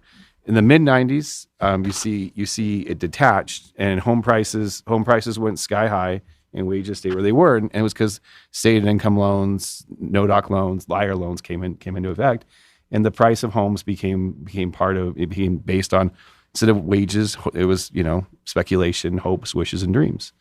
And so the thing that I worry about from a macroeconomic perspective for our city, microeconomic, I get that somebody's going to get a little bit more money in, but from a macroeconomic perspective, if people start relying on those funds, and so what the ATR standards do, the rebate standards do, is they say in order for a mortgage company to be able to give you a loan, that underwriter has to, with a reasonable certainty, they have to say that they believe that you can make your payment based on your income that you make or the assets that you have. So the money that you have coming into your home or you already have, and they have to be able to say that for at least 3 years. And I would say that just comes back to one of the main points, though, is that they would have to approve. They would have to be approved through that before. But what this will do, applying for that, Jeremy, I think one of the things we're running into is we're not bank, right? We're not trying to set banking standards. Hold on, one second though. But the point I'm making is, if we allow this, what that will do is it will create an influx of money into the real estate of people who choose to do this, which will drive the values of homes up. But based on, let me finish my point. Okay, and if you do, that's based on money supply. Okay, that's monetary policy. If there's more money, value prices will go up. Okay, if that happens, when that money was removed, what will happen? Prices will go down. It will be it has negative consequences. And then I would just come back and also say that it's already happening in Murray as well. This is as part of that. We're having short-term rentals. Yeah, short-term rentals are already happening in Murray. Those companies that we had demos from, they have the data already. They have the data from Murray already. I believe there were, Susan, was it almost 300 or was it almost 200? I think it was 180. That number comes out to my. It was close to 200. It was 180-ish. But now the law allows us to catch that and reprimand it. Sorry. But now the If- laws changed so that we can catch that and now, no. reprimand it. If or- you if we If we this implement ordinance, this, No, but if we don't implement it, the law is now opened up so that we that can get on says those that- websites right. and tell those folks to well, stop. we can't go on the websites. We can't Well, use the you can get websites there. violations by people reporting Correct. a violation. But didn't it change so that we can now search yet. websites? Only on ADUs. Oh, not on ADUs short-term allows rentals. us. Yeah, as long as they're not using an ADU for a short-term rental. Okay, here's another question. Sure. Do we capture any sales tax revenue from Airbnb or VRBO? Because I had somebody call me during the week and ask me about that question because they want to do a Airbnb, and they said Airbnb charges a fee and collects sales tax, and they said, does Murray even see any of that sales tax, or does Yes. VRBO We keep it anticipate all? that yes, we do. So And we that's will been have a part of- small capture. Well, and that's part of the issue with enforcement as well. Right. And why we have not gone after some in the past is because we are taking money from something that's running illegally. So with this software, we stand a better chance of capturing sales tax because we'll have the report. If we go, if and when we go with, I mean, we have to have an ordinance in place first before Right. I could do it. But I'm just saying that that opens up the door to some capture of sales tax revenue. Yes. It, small or otherwise, it Yeah. still opens the door so that we can maybe capture something that we've been, will slip through our fingers because we know people are doing Airbnb. We know people are doing short-term rentals. This gives us a way to regulate that and, maybe, Continue getting tax money from because I people see- are going to do Airbnb one way or the other. I mean, because they are now. But this way, it gives us a regulation that allows us to permit and license the practice. We know who's doing it. And then we'll have software to track it. And if people overextend themselves, that's on them. That's not on the city anyway. But as the city has okay, well, you extend that same logic. Are people doing other illegal activities? So should we just license and tax everything? I mean, it's the fact that Not folks are doing necessarily it. No, tax, you shouldn't. So the point of it is there is an element that the government there is an element of what are the community standards, okay? And we haven't talked about that yet, but I mean the citizens of Murray overwhelmingly don't. The response said no. I don't think that's true. I think I that a lot of disagree. It was comments were about very half and half. in favor of favor it, of and it. they were saying a lot of the comments say it's my house, it's my property. Why are you determining how I can rent it and if I can use it as a short-term rental or not? Well, then, And just like anybody that has a home-based business, you pay a permit and a fee, and you get licensed every year to operate a business from your home. And this gives us, I mean, we've seen this for years, of things that have come through from people that said, "Oh, there's somebody running a party house on my street. I wish you guys would regulate Airbnb or VRBO."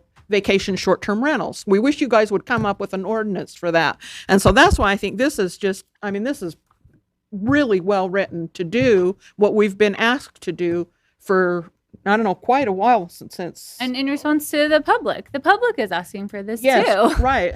Our constituents, and you'll get your chance. Is that? I think to me, it's a little unclear that when someone calls to complain about the party house down the street, are they asking us to close down the party or regulate the party? It's a little bit unclear to me at this point, because I think one neighbor on one side might be saying, "Can you just regulate that?" The neighbor on the other side would be saying, "Could you close it down, It's all please?" spelled out in the ordinance. Well, not closing it down. Exactly. We're saying you can do it. Well, Yes, there is. If they violate the noise ordinance. The impact I mean, of a short-term rental. what I mean by the residents saying close it down, that might mean I don't want it to rotate every night who's there. They like to just be a family there. So I think I don't know. Let's keep talking about how we're trying to regulate it. I think because there's strength to both sides of the argument. I think. And if you notice, one of the things that they wrote into this that I thought was really great is that there are consequences, and you can have your license to rent suspended for 2 years if you violate. Mm-hmm. And so it does kind of puts, they're small teeth, but they are teeth into the ordinance. So I'm extremely torn. I really am personally, not knowing which side I'm on this discussion. And part of it is because I love that there's teeth in it. I love that it's well defined. But to be honest, I don't know how great we are at enforcement. we're bad at enforcement. We've talked about that in this group a number of times, and that we don't have enough code enforcement people to manage the issues we have today versus this, which I think changes a lot of the personality of the neighborhoods that everybody that comes to this meeting talks about, the great neighborhoods in Murray. Yeah. And I think this really changes the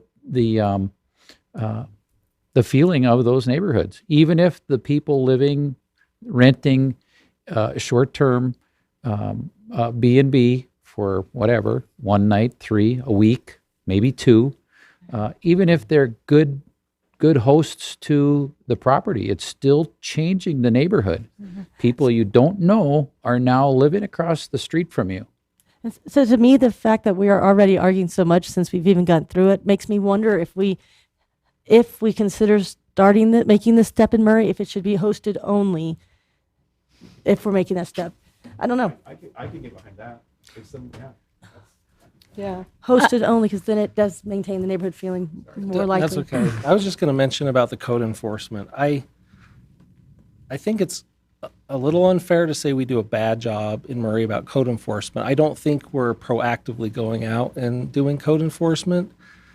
That's actually how I prefer it. I don't think we should be driving around giving out, tickets because someone's, You would if I'd there's write a code dozen en- a you- dozen a you day. would if there are violations in your neighborhood. I'll guarantee you. But I don't believe that we are not.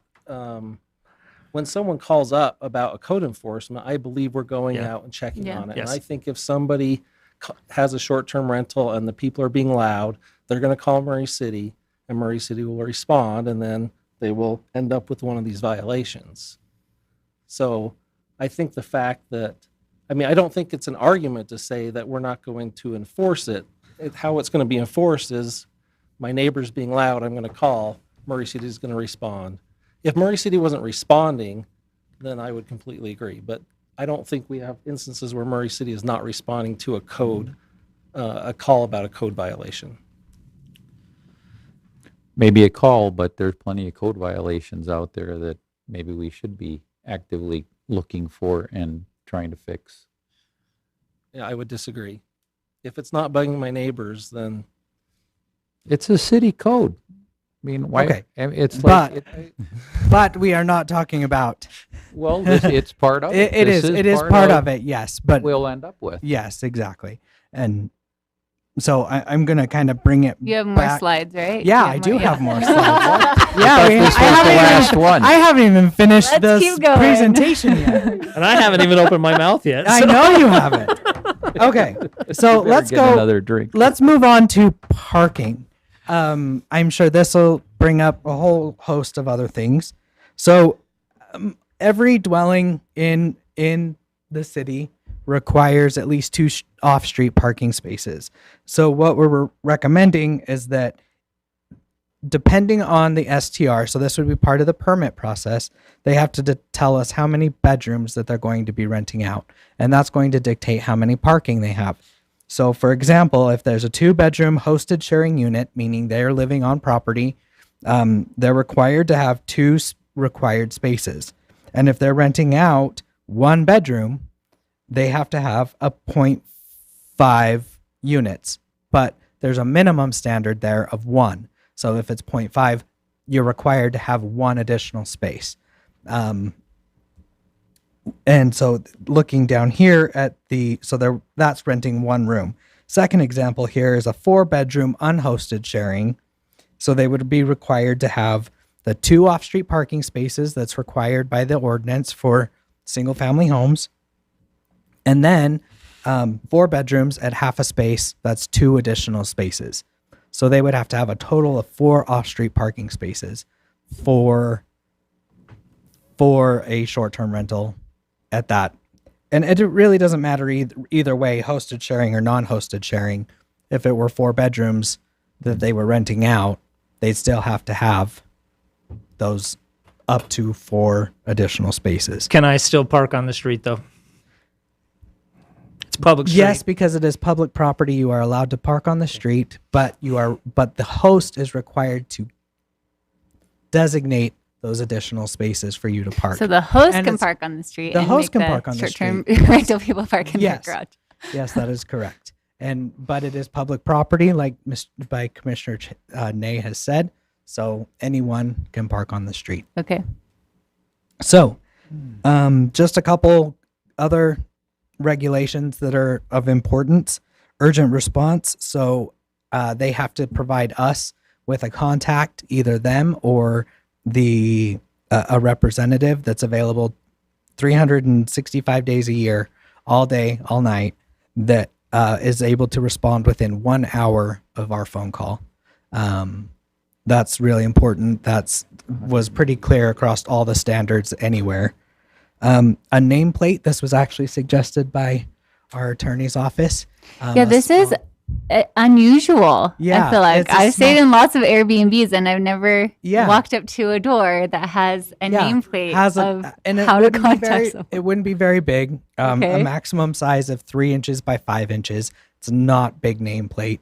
Just something that shows the name of a contact person, so that if a neighbor is upset and for some reason doesn't get heard by the city on time or something like that, has a way to go up to the door and has that contact information. Will this be outside of doors? It is outside of doors. It's That's that okay. Yeah. Talk about that. And then noticing and posting, that's the information packet inside. Airbnb and other hosting sites already require a guest packet be provided. This is just the city requiring it as well. They'll have to turn this guest packet into you. Yeah, we need a copy of it. So now enforcement. Each day of operation constitutes a separate offense. So if they are running without a license, each night they're listing without a license is a separate offense. So your first is $500, second is $750, third is $750, and you are unable to pursue for 2 years getting a license. And the fourth is a misdemeanor with up to $1,000 fine. And I didn't put this in here, but then you are banned from ever obtaining one in the city of Murray. If you get a Class B misdemeanor. Yes. Oh. And these can also be enforced by liens on the property, correct? I don't recall. Bryant, do you happen to remember? I don't think The liens were maybe the ADUs. I think the liens were the ADUs. Yeah. ADUs. Yeah, right. I don't think we were doing. Yeah, we're not doing liens for that. Okay, process to operate a short-term rental. We are recommending a staff level approval. They'll have to provide an application with the type of short-term rental they're operating, site plan, floor plan, a parking plan, specifically proof of owner occupancy, which is dictated in this rental ordinance, and then proof of non-conflict with HOAs, which we talked about briefly a few minutes ago. So staff is recommending that the Planning Commission discuss this and maybe, hopefully, forward a recommendation of approval to the City Council for the request to amend the Murray City Land Use Ordinance, adding proposed Chapter 17.77. Can you go back a slide, please? Of course. So I know that this isn't going to be popular, but I'll say it anyways. This is one that I almost feel like, much like ADUs, originally we had to hear every single one before it finally got to the point where they became so routine that you guys took over them. I think it would be really important for the Planning Commission to hear these, because that way we can hear the outcry that maybe comes from a controversial property or a property that has to fall into compliance. And I think that gives us a better sense of what's really happening with it, instead of waiting until problematic themes emerge and then you guys come back to us with a change in the code. I think it makes us a better informed body. Although I loathe the idea of hearing these like auto dealerships over in the Garco properties. I mean, I think that's what it will become. And I do understand your want to do that, to hear those. I just question the word I want to use is authenticity, because as a public body, as an administrative action, you are obligated to say yes, regardless of public outcry, This is or true. yes with conditions. With conditions. And that's why we try, at least I'm trying to help shield some of that from you guys having to hear you guys aren't listening to us. You were just approving this. This was a done deal before it even got to you. It's a very fair point. It's a very fair point. That's why I try to make, especially these administrative type approvals, where you are obligated to say yes because they meet the conditions. That's why I try to shield that. But I do understand you wanting to hear from them. So that's where I'm kind of juggling. I mean, I already feel like this process to be able to have a short-term rental is really extensive, honestly. It's a lot of hoops. It's a lot of hoops. Like, yeah. I mean, I don't see someone jumping through all of these hoops and then coming, back and saying, oh, never mind. That attestation that they have to sign, is that a one-time, or is that each time they renew their business license that they would have to sign the affidavit? Yeah, the affidavit saying I would anticipate it's a once and done, unless it's something that you want renewed yearly, that we can this is the point to talk about that. Is that something you want to have reviewed yearly? That's definitely something we can. I mean, I think, you originally say, hey, look, I'm going to do this as a hosted and I'm going to, live there 365. And then a year later you say, I'm not going to do that. Mm-hmm. And you just never change your conditions because you've already signed the affidavit that said that you're going to do it hosted, even though you're living off in, Well, but they would then be in violation, right? And then you could start. But who would know that the owner's not there? I mean, I agree. An annual affidavit with their renewal. Yeah. But I'm just saying, if you're changing from one to the other, you would probably have to come in and update your. Yeah, you would have to amend it in some way. If you should. It's the should. same with lots of things, Yeah, right? People right. are operating AEDs and not, it's just if you're operating it under the way you're supposed to be doing it and get caught or don't get caught. Can I add one thought to the discussion with you? So, No, you can't. please. No more thoughts. I'm just kidding. You're at fine. my max for the night. Please. Well, then I'm still going. No.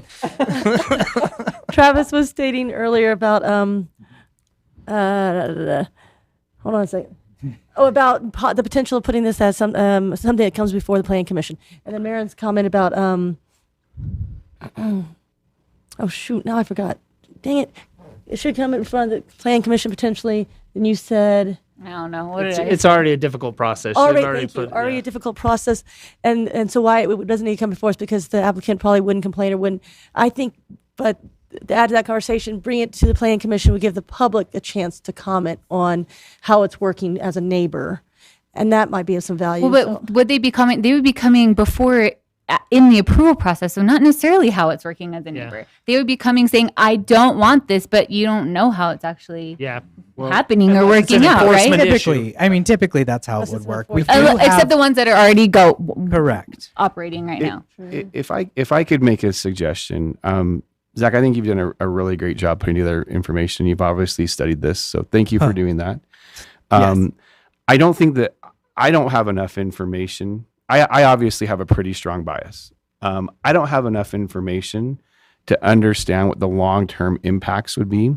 When we have somebody who wants to build a relatively small subdivision, by many people's standards, certainly I think would be a smaller impact than a citywide change that anybody could, if they go through some hoops, could rent out their property.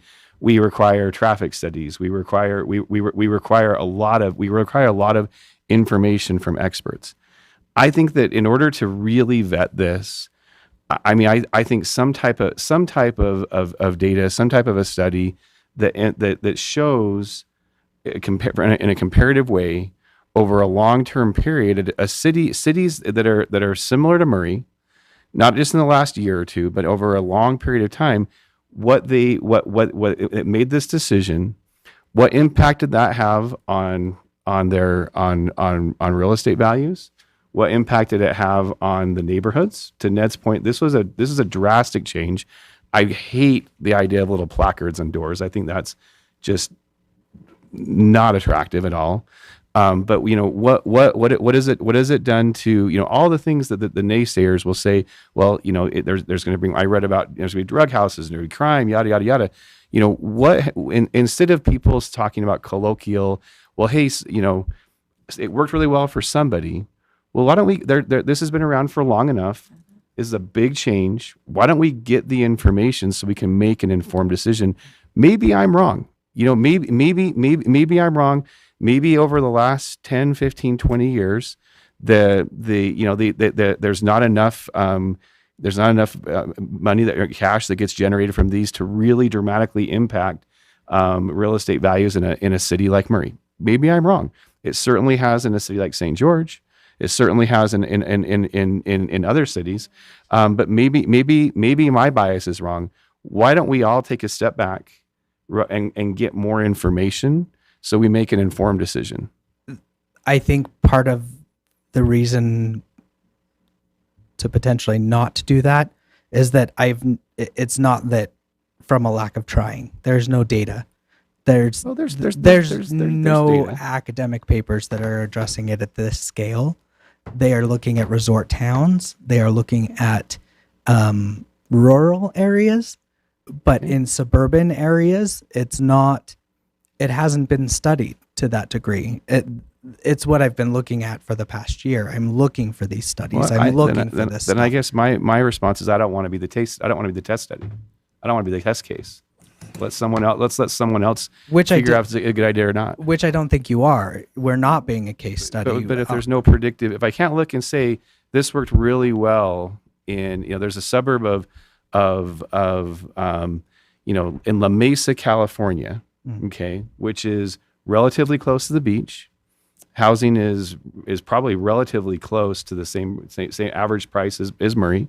I would bet that you'd be somewhat similar priced for Airbnb.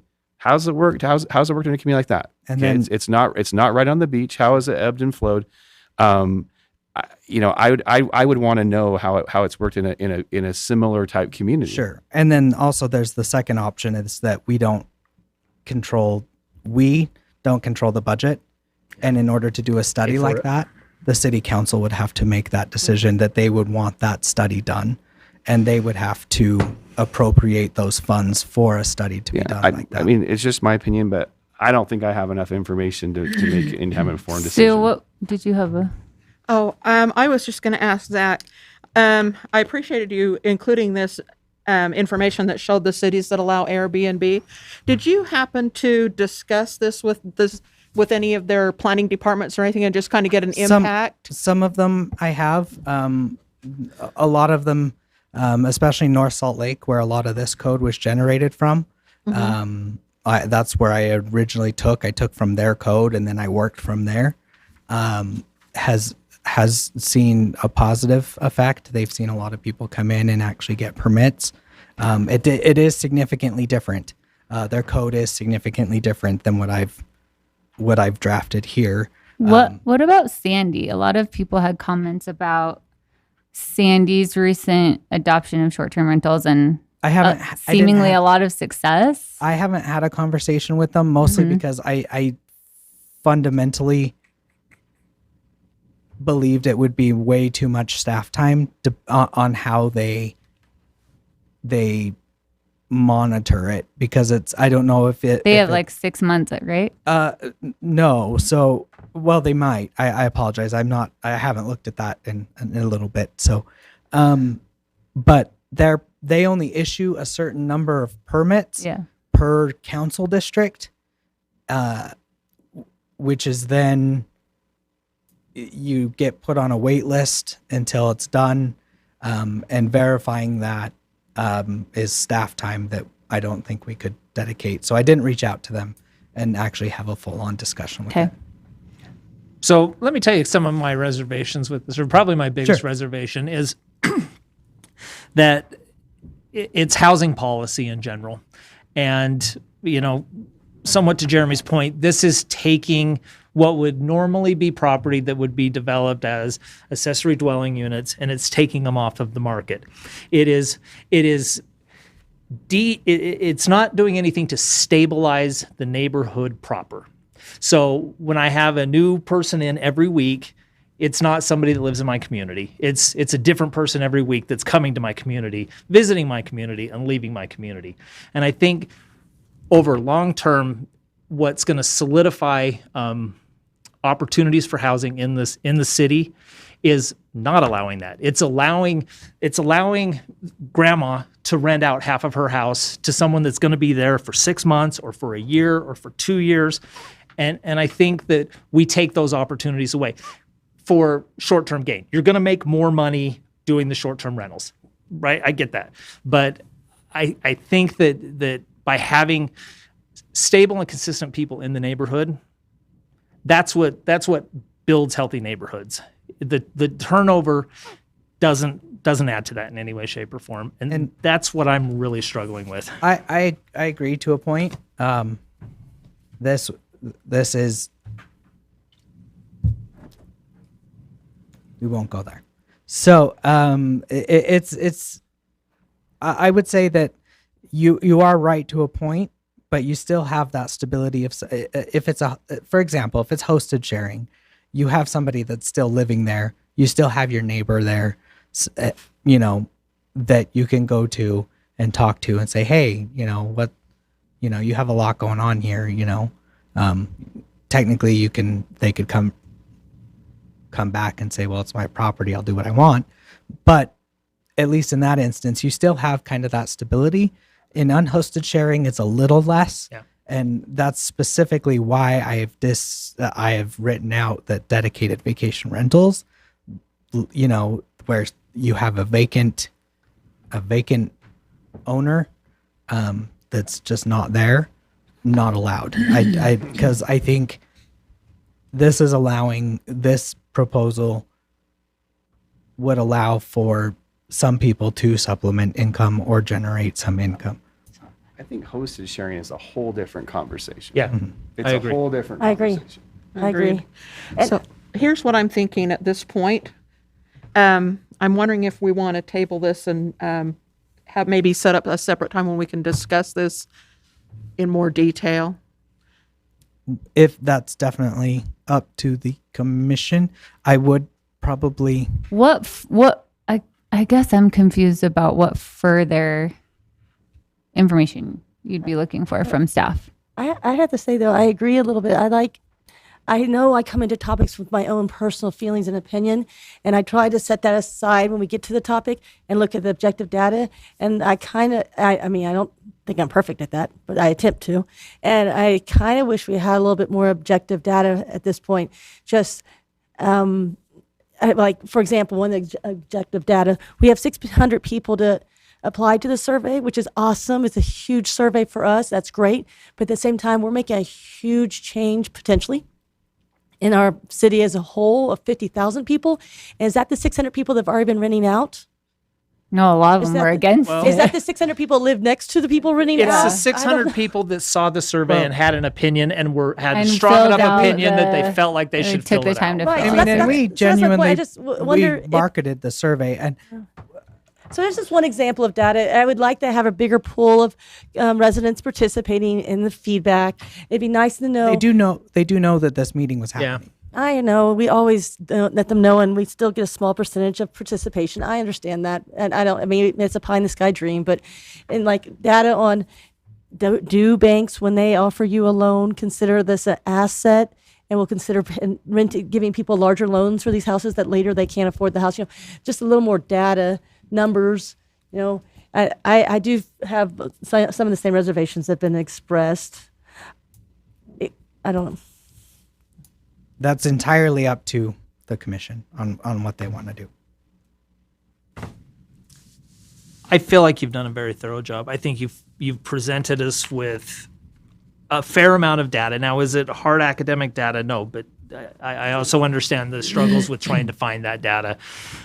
I mean, I feel like based on what we've read from the comments in here, we haven't done citizen comments yet, right? Clearly, we ought to take the opportunity to at least hear what our one person here has to say on the subject. And he's been waiting hours. Yeah. But I feel like I have enough information, and I feel like we've had enough debate and discussion on it. I feel like I could make a decision, but that's me. That's me. Can I ask a quick question before we move on? No. Not down again. Yes, please. I just had a question about occupancy load. I didn't see it. Maybe I passed over it, but that's just based on the household itself. That's correct. So you could rent. They could list it for as many occupants as the house is allowed to have living there. Yeah, the fire marshal's not going to do an inspection on this and say you limit this number. Fire marshal would probably have to do an inspection at the building, or not building, but at the business license level. So would they specify then the occupancy load? Yes, the they fire would. marshal would It would be specify. the fire marshal. I see. Yeah. Good question. Yeah, you can do a lot. Yeah, I was going to say you can put a lot of bunk beds in bedrooms. Yeah, I've been looking at Airbnbs recently. You can put a lot But of they bunk do beds. have to stipulate how many bedrooms they're going to be using for their short-term rental. So they could say, I'm only renting out one bedroom. So then the fire marshal will come in and say, okay, you can have this many people in this bedroom. But they could rent out their whole house and then they add could rent- extra bunk beds. That's and true. Rent to a lot of people. Okay. I just had a couple Yeah, yeah, comments real quick. I didn't find any studies or anything, but in my quick internet searches, a lot of these comments related to crime, and everything I found showed that crime did not increase. Yeah, I had that question There's also. no correlation. No correlation. Yeah, and it's very everyone's.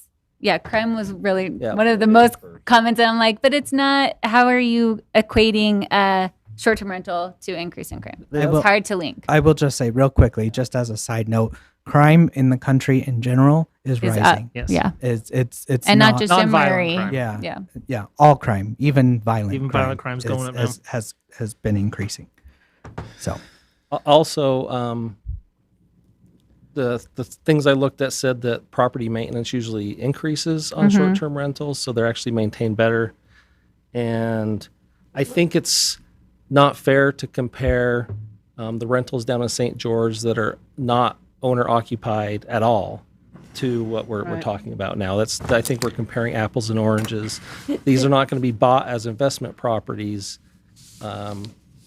They may be partially used as an investment property, but from what I understand, this has to be their primary residence. Is that yes, correct? that's correct. And we have to, we'll verify that. Okay, if the commission, I'm sorry not to interrupt you, but we can have further discussion, but I would like to open it up for our public comment, just because he's been here and listened to all of our discussion. If there is anyone that would like to make a public comment, now is your chance.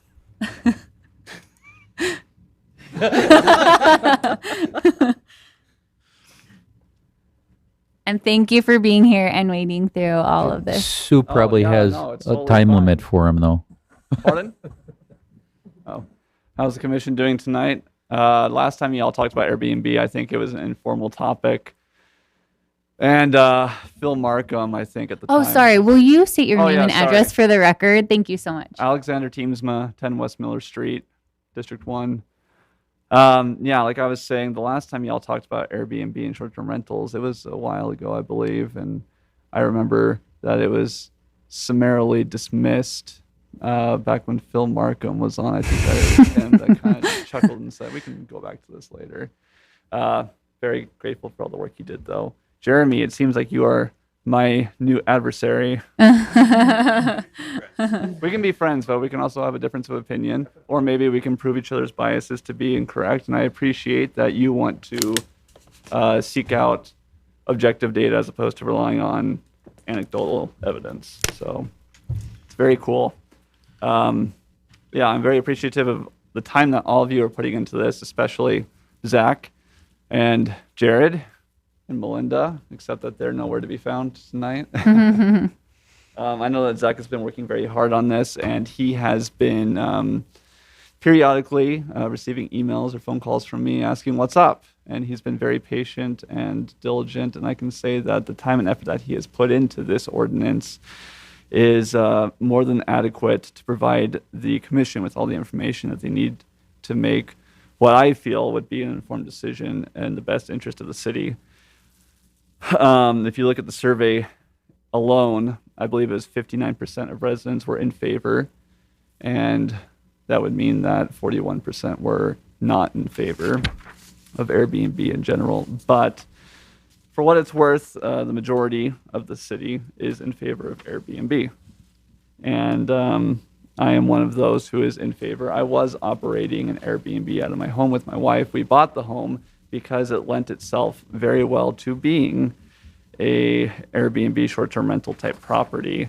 It is a 2-story. Well, it has the first level, and then the second level is a basement. And each floor has a living space, 2 bedrooms, and a full bathroom. However, the upstairs has a kitchen, and the downstairs does not. And the downstairs does have a separate entrance. But because of the layout, it wasn't especially conducive to us raising our family, which is why, full disclosure, we have listed our home and we're going to be moving. After putting so much time into this, now we are moving. But we saw the property and we bought it with the intent to do Airbnb, and we did for a time until a neighbor filed an anonymous complaint to the city, which forced us to discontinue at the behest of code enforcement. And I mean, that's fine because the law is written as is right now to disallow Airbnb. I've heard lots of reasons for and against, and in talking about not passing this ordinance, I've heard reasons relating to macroeconomics, which are understandable. And I love listening to Planet Money and other NPR podcasts that deal with trends and such. But I think that there's a greater argument to be made in favor of passing this ordinance or sending a recommendation of approval to the council so that they can then pass it. Because as it stands, the state has a law that disallows municipalities from enforcing ordinances that disallow short-term rentals. Sorry, that was very verbose. So even though the city has an ordinance on the record that does not permit Airbnbs, the state has kind of tied the city's hands. And so right now the city's ordinance is wholly, well, the policy in regards to the ordinance is wholly reactive.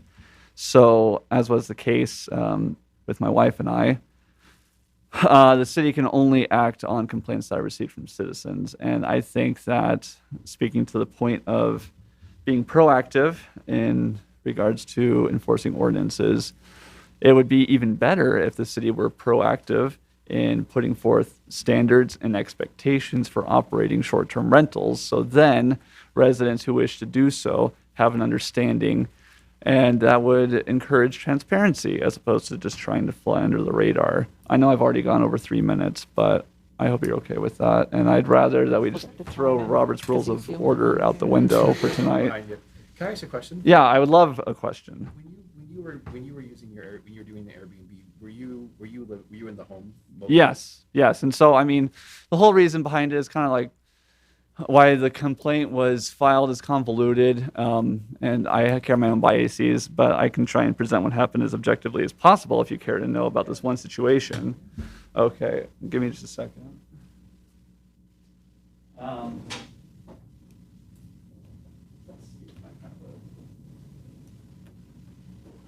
So we were trying to be good hosts, but also respectful neighbors. And so when we had started doing Airbnb, we went to the neighbors on our street on either side of us and said what our intentions were. And we said, hey, you know, if there are any issues, we would love to know about it so that we can be proactive and take care of this and make sure that we're not disrupting you or causing you to have any sort of negative experience because of what we're doing. Even though we're doing it on our property, we want to be respectful of our neighbors.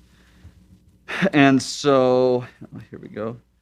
And so we were doing Airbnb for a few months. I think that was close to 9 months. And there were no complaints that we received from our neighbors, nor were any complaints filed with the city until one of our guests who was staying with his children was showering, and his child, who is nonverbal autistic, let himself out of the house and started going down the street.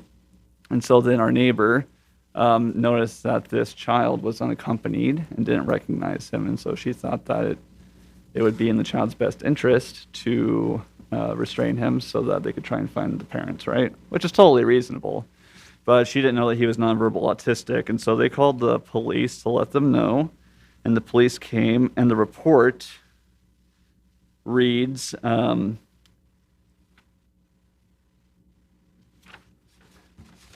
we go. The report from the police reads,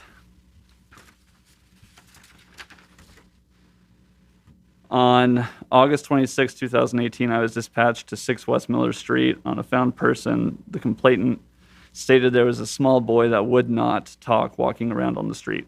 The boy's father, who lives next door to redacted, as we know now, the boy didn't live there. He was staying as a guest of the Airbnb, came out and picked up his son. Redacted, stated redacted is now old enough to open doors and is becoming more adventurous. Redacted, stated redacted is on the autistic spectrum and is nonverbal. Redacted seemed to be in good health and in no danger. The child was returned. This case is closed. And so what happened is our neighbors began to use the verbiage that there was an issue where the police had to be called to kind of disparage us and make our Airbnb appear as though it was more of a nuisance than it actually was. And as a part of that incident, the child, who is nonverbal autistic, did bite her. And so she also says that she was attacked by a guest, which you can say that, but I think that's a misrepresentation of what actually happened. But that's ultimately aside from the point of why Airbnb should be allowed. That's just what happened in my one case, right? Do you have further questions? No. Okay, cool. So back into it. Airbnb, my big thing is that the city ought to set forth standards and expectations so that operators can then know what is expected of them. And I think that that would curb issues as well going forward. So if Airbnb operators know that they can rent out their property so that they can have an ancillary income, but they are not to do X, Y, and Z, then there would be less of a need for reactive enforcement because the expectation would have already been set. And so I'm very appreciative of the effort that Zach has put into the ordinance to be so detailed and thorough in regards to those expectations. And also the penalties are meant to dissuade anybody from operating outside of those expectations. And anybody who tries to skirt the need for a permit to begin with would still be required to pay those fines and then either fall into compliance or discontinue. There were a few points about enforceability, and the example that I would like to share is that of the IRS and income taxes. How does the government know when somebody is not paying their taxes? Somebody like you or I, because we don't have exorbitant incomes that would be audited randomly. The government relies on citizens to tattle on their neighbors if they are dodging taxes. And so, or maybe tattle is not the right word because that's a negative connotation.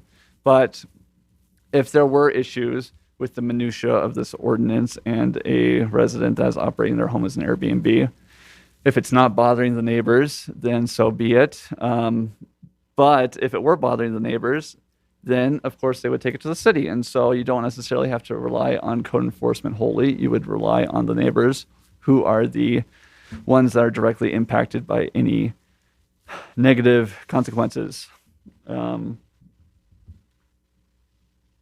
Yes, as a part of the lack of feedback that you may have received from citizens and data, I personally printed off 300 flyers with a custom QR code and URL, and I taped those to the doors of single-family homes in my neighborhood, and I distributed just like a few to a couple local businesses because I wanted to know what the response rate would be and if that would differ from what the efforts of the city in marketing the same survey. And my personalized QR code got 6 unique hits out of 300 flyers, which is a 2% response rate. So I feel that I was especially proactive in taking the issue to the literal doorsteps of the residents and making sure that they were aware that they could offer feedback. And even then, the vast majority were not interested in sharing. And I understand that maybe a few of those people could have already taken the survey using the non-specialized QR code. But most people, I suppose, don't care about something as allegedly controversial as short-term rentals. Crime, I would just like to second what's been said, that short-term rentals don't result in an increase in crime in the neighborhoods where they are allowed or operated. And the truth is that the majority of violent and sexual crimes are perpetrated by people that the victim already knows, not total strangers. If people were worried about operating short-term rentals in areas where CCRs are enforced, I think that the stereotype that HOAs are generally very strict would hold true, and you would see that the HOAs would be even more effective than code enforcement in getting those short-term rentals shut down in quick fashion. You've had so many good points, but how are you coming? Pardon? How are you coming about wrapping up your comment? Oh, sorry. I thought that I had until 10 o'clock. Oh, okay. No, yeah. okay. I'll be brief. Maybe, then. yeah. One Going last forward, I'll be one last brief. thought. Yeah, I just wanted to try and tie up any loose ends and ensure that you all know where I stand. I too want to get home because my wife and I, we have to catch up on Bachelor in Paradise. Yes. So regarding Sandy, they operate their Airbnbs or short-term rentals are strictly unshared hosting, where they do the 183 days of occupancy, 182 days of unoccupancy at most. And so I think that's part of why Sandy is such an anomaly, and I think that their code's very convoluted. If there were a desire to do it with unshared hosting in Murray, but keep the shared hosting, then I think that that would be a fair concession. Yes. Also, Travis, I think that you had made a point about ADUs being used as STRs when they could be used for long-term housing, 6 or 12-month leases or longer. Correct me if I'm wrong. Am I right about that? Yeah. So I think that the ordinance disallows spaces that would qualify as ADUs as being used for STRs to begin with. So that would not take away from the long-term housing supply. It would be cases where a widow who is aging in place would be able to rent out a bedroom in her home to subsidize her fixed income. Or a young couple that's buying a home could rent out their basement that doesn't have a kitchen. They can't do an ADU to subsidize the mortgage on their first home so they can save and buy a bigger home when they expand their family. Yeah, I think that I have come across sufficiently, although I do have more points. I think that I would just like to close by saying that the biggest issue is that it's the city's responsibility to set expectations, and passing this ordinance would be a step in the right direction for enforceability, but also for negating the need for enforceability because operators would want to meet the standards that are being put forth. Thank you again for your time. I apologize for taking so much of it, but I'm very grateful for what you do, not only tonight, but every few weeks. And thank you, Zach, as well.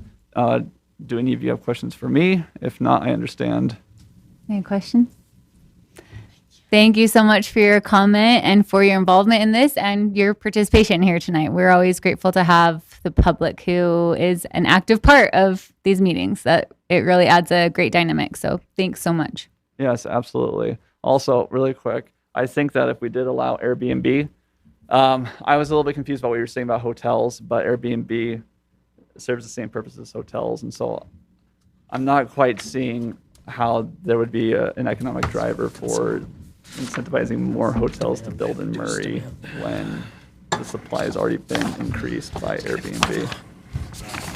Hotels are profit-seeking enterprises, and if there is demand, they will fill it. Yep. Right, but the demand would decrease because the supply would go up with the introduction of Airbnb. We charge less. All right. Very good. Well, thank you very much. Thank you. Yeah, thanks again. I think I know we're beating a dead horse a little bit, but I still have two little questions. Yeah. So, I hope that, Zach, you understand that I didn't misrepresent myself. I really do appreciate all the work you've put into this. It is good work. Thank you. I totally take offense to it. Darn it. Not at all. I didn't mean to offend you. No, I'm just kidding. And then second, I don't know if we're going to table it, if we're going to discuss it, if we're going to vote it. I still am much more comfortable with hosted than unhosted, and I'm still not sure that anybody's convinced me that being allowed to rent for 31 days is worse than being able to rent nightly. I mean, in theory, if we say you can't rent for less than 30 days, you can still make money. You can still supplement your income. You could still be tricky and rent it 12 days a month, then 12 days the next month, and then 12 days the next. You could almost be, there's ways, there's a loophole there that you could almost be a bed and breakfast, but we don't have the same turnover that's concerning to the neighborhood. Tell me what's better about a one-night rental than a 30-day rental. Well, it's not just limited to one night. People could do, Airbnb does allow you to do list for greater than one night. So why is it better for the community that we're now saying you can rent it nightly? I can't honestly, it's not necessarily. It might be better for that one person. But It could be better for the one person, and That's what I can't get past. And I think it's almost impossible to have a short-term rental listed on VRBO if you're going to require a 14-day stay or a 31-day stay. But the way to get around that loop is I know my city requires 31 days. So when I list it on a VM and they rent it for 4 days, I don't rent it again for 31 days. And if the city comes to me and say, oh yeah, I had one person here that month. I don't know. I don't know if it's better or worse. It's just different, right? And it's just fulfilling a different. And it's just part of the allowing it market. for residents to what I keep coming back to, and what I have heard in the past from, because Alex is actually not the only person that I hear from consistently, and they say, well, it's my property. I should be able to do with it what I want. We saw that time and time again in our packet. Yeah, Did you close public comment? Oh, yes. Let me close the public comment portion. Okay, sorry. Thanks. Yeah. Close. There you go. Thanks, Travis. I guess that's why I'm more I comfortable. thought you with did, host but that's good to double check. It's okay. So do we have to discuss exactly it as it is, or can we discuss hosted versus non-hosted and passing that, or Well, I think it'd be a all total up to you. revision of the This ordinance. is an entire text amendment. So if you don't like certain aspects of the text amendment, if you want things changed, this is the forum to do so. I'm just happy they don't include drive-throughs. Yep. Drive-throughs nightly stays. Until they do. I do have a question. What if, would it be possible for us to take a vote on it as it stands, Mhm. and then if that does not pass, then revise it and take a second vote on just allowing the owner, or whatever it's called? That's your prerogative as a commissioner. All you have to do is make a motion. Yeah, if we're ready to take a vote, I think what I like about the ordinance as it is written is that it has addressed a lot of the concerns that the residents expressed in their survey, and it puts in place a lot of the main issues about any kind of, whether long-term rental or short-term rental, right? Like, we run into the same problems. And so a lot of those main problems that anyone is going to have are addressed in this ordinance, which I feel like is one of the hurdles that we're running into as things currently stand. We don't have an ordinance. We don't have a way to enforce it. We don't have any of those things. What I like about short-term rentals, as someone who has used short-term rentals a lot, is the person that is renting is rated and vetted on those websites, and so is the property owner. So when I go and I rent one of those properties, I can see how many people have reviewed them. If you fill out information that says, yeah, that actually was clean, or it wasn't, or their property lived up to how they were advertising, or it wasn't, or those people that came and stayed actually destroyed my house, or they were good guests. So I don't feel like we are throwing the net out to any kind of person when we are renting through these short-term rental websites. There's a process to it that has some accountability to it. That was in a lot of the comments as well. I think short-term rentals are a different market than the resort market. They're two different worlds and they serve two different purposes. And I personally like to stay in a place that is more of a neighborhood, that has more of a community feeling, that can house my whole family and have access to a kitchen, and is not necessarily in a hotel or in a resort area for a much more affordable price. That is, if I'm going to go on vacation, that is what I'm going to look for when I'm looking for those things. And if we allow our residents the right to do that with their own property within the parameters of this ordinance, I don't see why we would be, as a whole city, I think there's going to be such a small percentage actually of people that are going to be renting it of our 50,000 residents. I mean, it's going to be a small percentage of people that even choose to list their property. It's a lot of work actually. Sure. To be a property rental on one of these websites.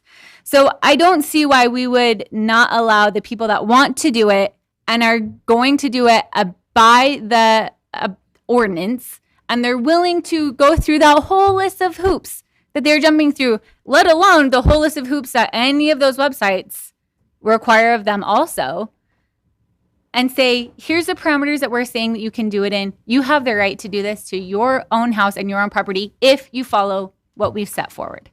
That seems like a reasonable expectation to me to ask of the citizens that want to do this. A lot of people don't want to do it. Yeah. I totally understand that. A lot of people don't think that it should happen. But what about the portion of people that do? And don't they have the same rights to be able to use it as they want to within the ways we've laid it out? That's my feeling. So if I could ask Madam Chair a question. Yeah, yeah. When you've used it, and I've stated VRBO before as well. When you've used it, what's been the purpose of staying and going to the VRBO, going to the home or the wherever you've stayed? What's been the purpose of your trip? Well, I have used it for vacation trips. I know other people that use it for business trips. I know other people. I've had family that came into town that wanted to stay close to me, so they would stay in an Airbnb versus staying in a hotel in some other place. So there's Murray? multiple purposes. Multiple In Murray. In Murray. So the no, it was in Mill Creek. The reason why I bring that up is that goes back to my first point, which is the macroeconomic impact, which is that when the economy slows, it's a demonstrated fact, people tend to travel less. And so what that in my opinion, and I think data would show, when that happens, the people who are relying on that income from those properties, it has a very disastrous impact on them. Well, we're not saying that everyone that's doing it is relying on that income. We're saying that there are people that maybe have auxiliary income and doing it. These are the property owners that are doing it. So I don't know how we decide, oh, you're relying on this income and using it as a secondary income. Can I finish my point? So let me finish my point. So the point I'm getting at is that if as a city we allow for, our ordinances allows for, if in a boom time, our ordinances allow for speculation, we will have a negative impact from that. Now, what I have pictured in my mind and what Alex did, really different things. Okay, and Alex, I'm sorry, what was your last name? Keemsa? Yeah. Teamsma. Teamsma. Mr. What? No, exactly. So Alex was an owner occupant. You could have rented out the basement to somebody else. You lived in the home. There's no kitchen. No, but you lived in the home. Yeah, you're an owner occupant. You're living in the home. You're hosting it, right? That's a whole different scenario than, hey, half of the year this can be this is the owner isn't on the property. Half the year this can be rented out. Okay. I think that I am a very, very, very strong advocate of property rights, of individual property rights. Okay. But that being said, the argument, and Travis, you mentioned this, people don't get to do whatever they want to do on their property because there has to be a benefit for the community at large. What Mr. Teamson was doing, look, I think I commend you for stopping doing it when you're asked to. That's miles of difference to me from somebody who has bought a home with the intent to capitalize on the ski industry and capitalize on the time on all the renters that are going to come in, because in an economic downtime, those are the types of properties that will have problems. So the point I'm making is when you went on that, when you used it, it was for a vacation. That's great. It's an option for folks to do that. But I think that in our community, if we allowed for that on a broad basis without any restrictions, if it's unhosted, I personally think it's a bad public policy, and this is public policy. So I think you've already told us, though, that the bank isn't going to loan them money based on this income, correct? They won't. Okay. So in theory, the bank's already vetted them, and they should be able to pay their payment. But that said, I don't think that we should be making policy to keep people from making stupid decisions. If you look at Fannie and Freddie guidelines, you may have a problem. If you look at Fannie and Freddie guidelines and what's warrantable and non-warrantable, you may have a challenge with your loan if your loan servicer. I'm just saying people do stupid things, and I don't think we need to be coming if up they with abide by policies the ordinance, stop them from doing stupid things. Madam Chair, can I ask staff a question for my understanding? Because I'm still trying to weigh all these options or all this information. So I have friends who live in the East Coast and own a house here so they could come ski. And so they're not Murray, but they're here 3 months out of the year, and the other 9 months of the year they want to do something with it. And I'm trying to understand how I'm restricting my neighbors' use of their land. So if without the short-term rental, my neighbors could live here in the winter and then rent their house out the other 6 months for months at a time, right? For a month at a time. A month yes. at a time. Okay. 31 days. So the difference in what our existing ordinances are is now that person can rent them out to a different person every day. In that example, no, they have to. That has to be their primary residence. So I can almost guarantee that the house here is not their primary residence if they're only here 3 months out of the year. There's ways around that. The husband gets his license here, and she keeps her license there. Well, you have to have your driver's license here. We have to see a utility bill. He Has to gets be it on the here. record. Yeah. Just one time, though. Yeah. By Just our one ordinance. time right now. And Yes. he keeps the bills in his name and has his driver's license here because when he goes back on the East Coast, they don't check. And there's ways around it. But yeah, Of course. okay, I so mean, I'm you're always gonna have bad actors, and we shouldn't do policy on the worst possible outcome. We're doing it for the greatest number of good, for the greatest number of people. I still think I'm somewhat comfortable with the hosted situation and less comfortable with unhosted. There you go. Okay, so my last question is, did you finish your presentation?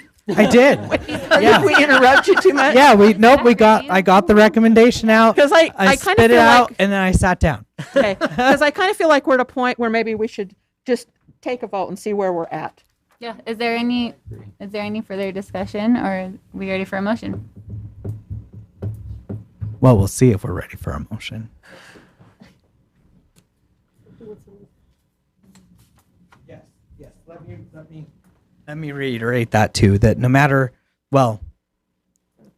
depending on how you vote, probably regardless of how you vote, it will be going to the city council. So if it's continued, it's not going to until you give us some direction on how you want things changed. If a recommendation for approval or denial, it will go to the city council. Okay. And what if no motion's made? Well, then we're here all night And if until a motion's made. If there's no motion, it's considered a denial. And so for clarification too, if the motion doesn't coincide with, so if we make a motion to accept. Well, someone could make a motion to approve and you don't have to vote for the approval, right? Or someone could make a motion to deny and you don't have to vote to deny. You could vote against that motion. Or someone could make a motion to table it or continue it. Madam Chair, I'll make a motion to deny the recommendation to the city council for the request to amend Murray City land use, adding proposal chapter 17.77 short-term rentals as presented in the staff report. Okay, there's a motion to deny. Is there a second? It's worthy of a vote, so I'll second it. And a second. So yeah, just to So clarify. this is a yes vote. A yes vote means Okay, so I have a motion by Commissioner Lowry and a second by Commissioner Nay to deny the recommendation to the city council for the request to amend the Murray City Land Use Ordinance, adding proposed chapter 17.77 short-term rentals as presented by the staff report. So when you vote on it, a yes vote is to approve. Is to deny. To deny. Yes. Okay. Madam Chair? Is a no. Yes. And Madam Chair? Well, a yes vote no is is to yes. deny. And a no is yes. And a no is yes. Well, a no means that You don't want to deny it. that you don't want To deny it. Right.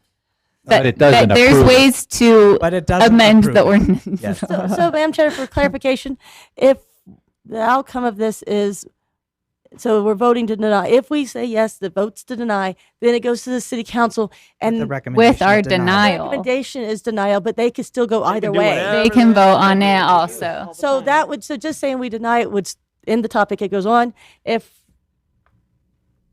But with no revision or tabling or So if we- amendments. so if we prefer further discussion, tabling or we amendments. need another motion after this vote. Yes. Ay, ay, ay. Okay. Okay, let's Shall I take take a a vote. vote? Okay. Commissioner Lowry. Yes. Commissioner Nay. Yes. Let's see. Commissioner Wilson. Can you come back to me in a minute? Okay. Commissioner Pearson. No. Commissioner Milkevich. Oh, Lordy. You better let me go first. Yeah, let him go first. Commissioner Hacker. Yes. Yes, that's 3. Oh, that doesn't make it easier. Okay. So, Commissioner Wilson then. Ah, shoot. No. No. Commissioner Milkevich. So hold on, just for clarification, so if I say, so a yes vote means we're denying it. Correct. Right. And it goes on, we're done. It's confusing. A no vote means we're going to talk about it more. Probably. Yes. Or there could be no more motions. It just goes 4 as a no. Wait, let's have Brian talk. Explain what's happening. You can make another motion if this Yeah, is. you could make if another this motion is if it's passed. right. You've made a motion Okay. to not make a recommendation Of to the approval. city council of approval. Okay. That would go to the city council. Okay. So they would see your recommendation not to approve if that's how the vote goes. This is at the point where whatever vote happens here, this will go to the city council. This is it. So if you wanted to table it, you should have made a motion before to say, let's table this. it. But you're in the middle of a motion right now. You're voting. So, Can you that's explain? the consequences of your vote. Can you explain to me what their authority or their abilities is once it gets to them? Because if they get a denial from us, they can do the exact same thing and change it to something completely different and pass it. They can do whatever they want. So just so I'm clear, so if we approve the denial of this, we cannot do another motion to approve it? No. You could make another motion to change it Not if to, deny it. Not tonight. yes, you can. But the motion didn't pass, so nothing passed. We don't know yet. We're not done We're in the middle of voting. voting. I know hypothetically. To approve it motion as did not written. pass. You can make a motion to change it to amend the it motion doesn't pass, then nothing happened. No, it for still that goes to the motion. city council. Right, for because that the way the motion. motion was worded was Right. A motion to deny. right. But we As written, but as written. But as a quorum, we did not approve that. Yes. So, I know, we I'm gotta finish voting hypothetically first. sorry. Everything I'm saying is hypothetically, but if we did not approve the motion, Right. If it gets denied then to a second deny motion it, could be made. Yeah. Correct. right? If it gets voted down to deny it as written, Then the motion didn't then pass. the motion doesn't pass. But we could make a second motion of something different. I believe. Is that your But I'm not a lawyer, is that your so. understanding? Bryant is going to have the say here.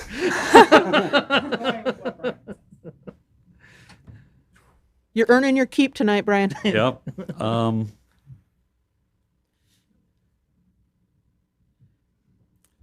Because we're not approving to forward anything to the city council. We did not approve to forward anything to the city council. No, we denied. Yeah, if we denied the denial. If we denied the denial, we're not Too many double forwarding anything negatives. because This we didn't agree to This do is why I it. need clarification of what I'm doing. Yep.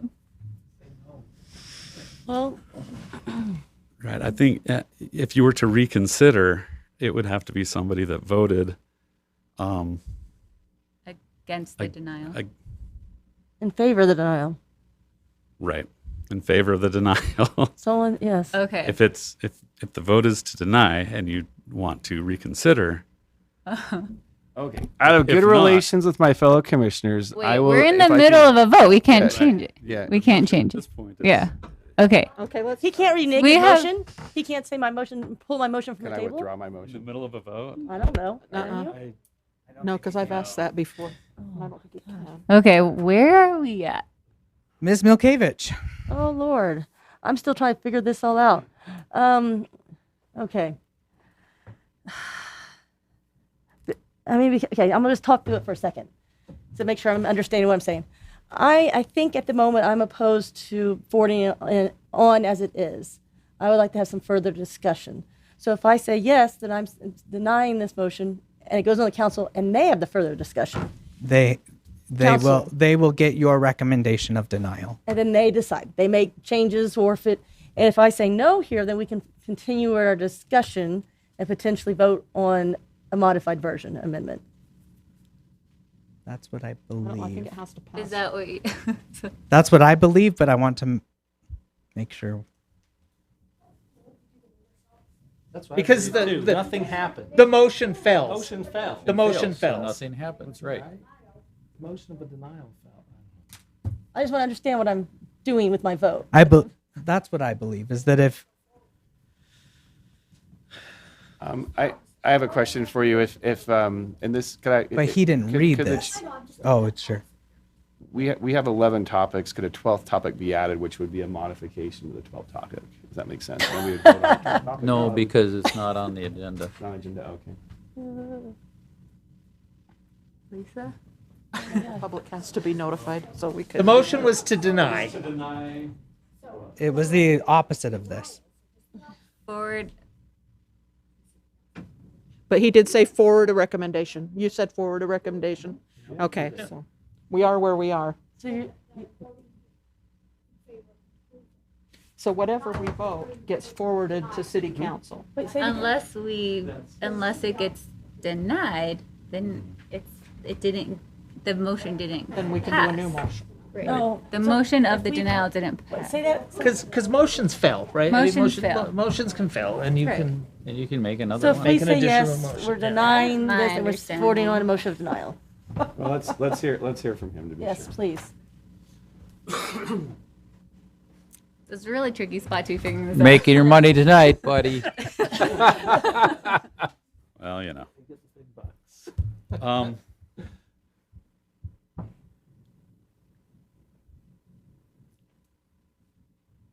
yeah, as I heard it, it was a motion to deny the recommendation of approval.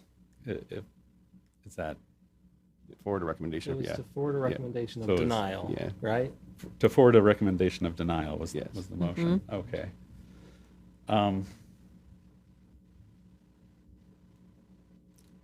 So I mean, if it's voted, if there's at least 4 yes votes to that, then there would be the recommendation of denial would be forwarded to the city council.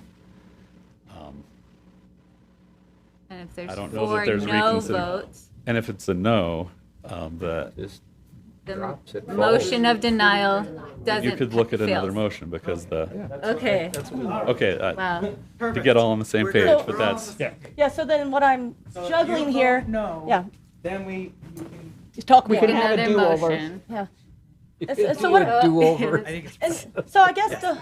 Thank you. Mr. Farnsworth, but what I'm also juggling here is if I vote to denial, that would be 4, and we're forwarding the recommendation of denial. What that in theory means is we're just ending the conversation, and then the council have this conversation and make any modifications or votes they want.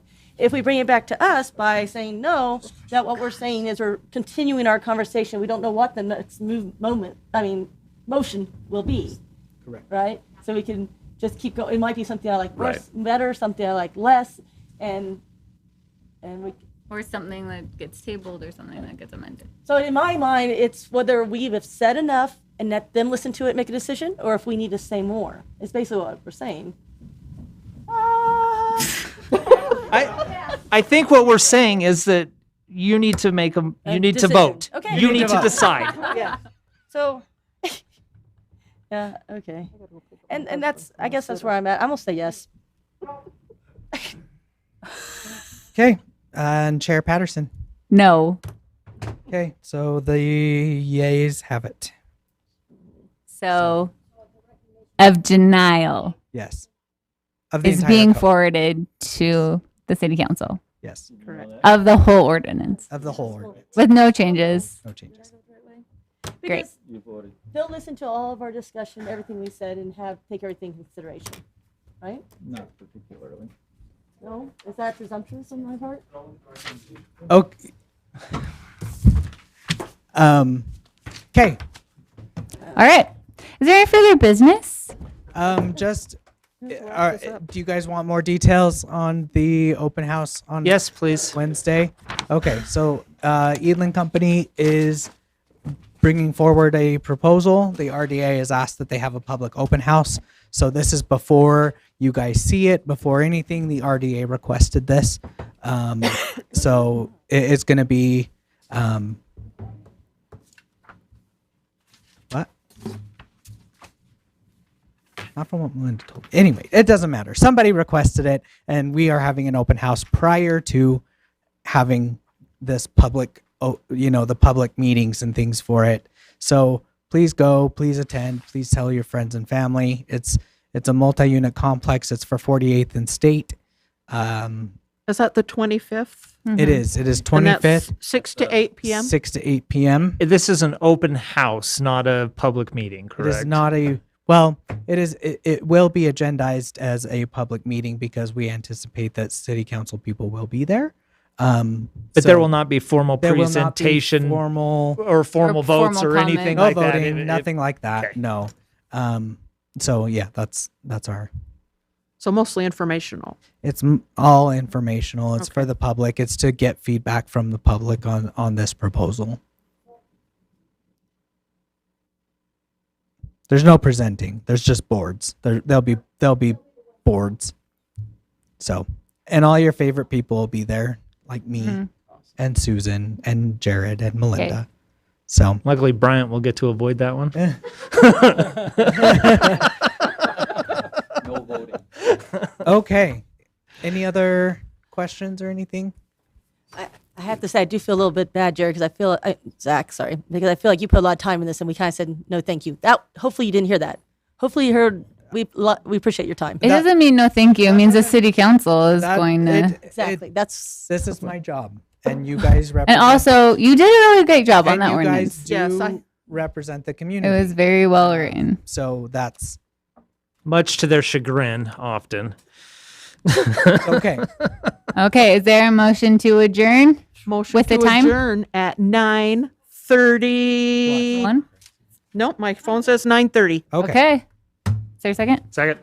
Meeting adjourned. You're done.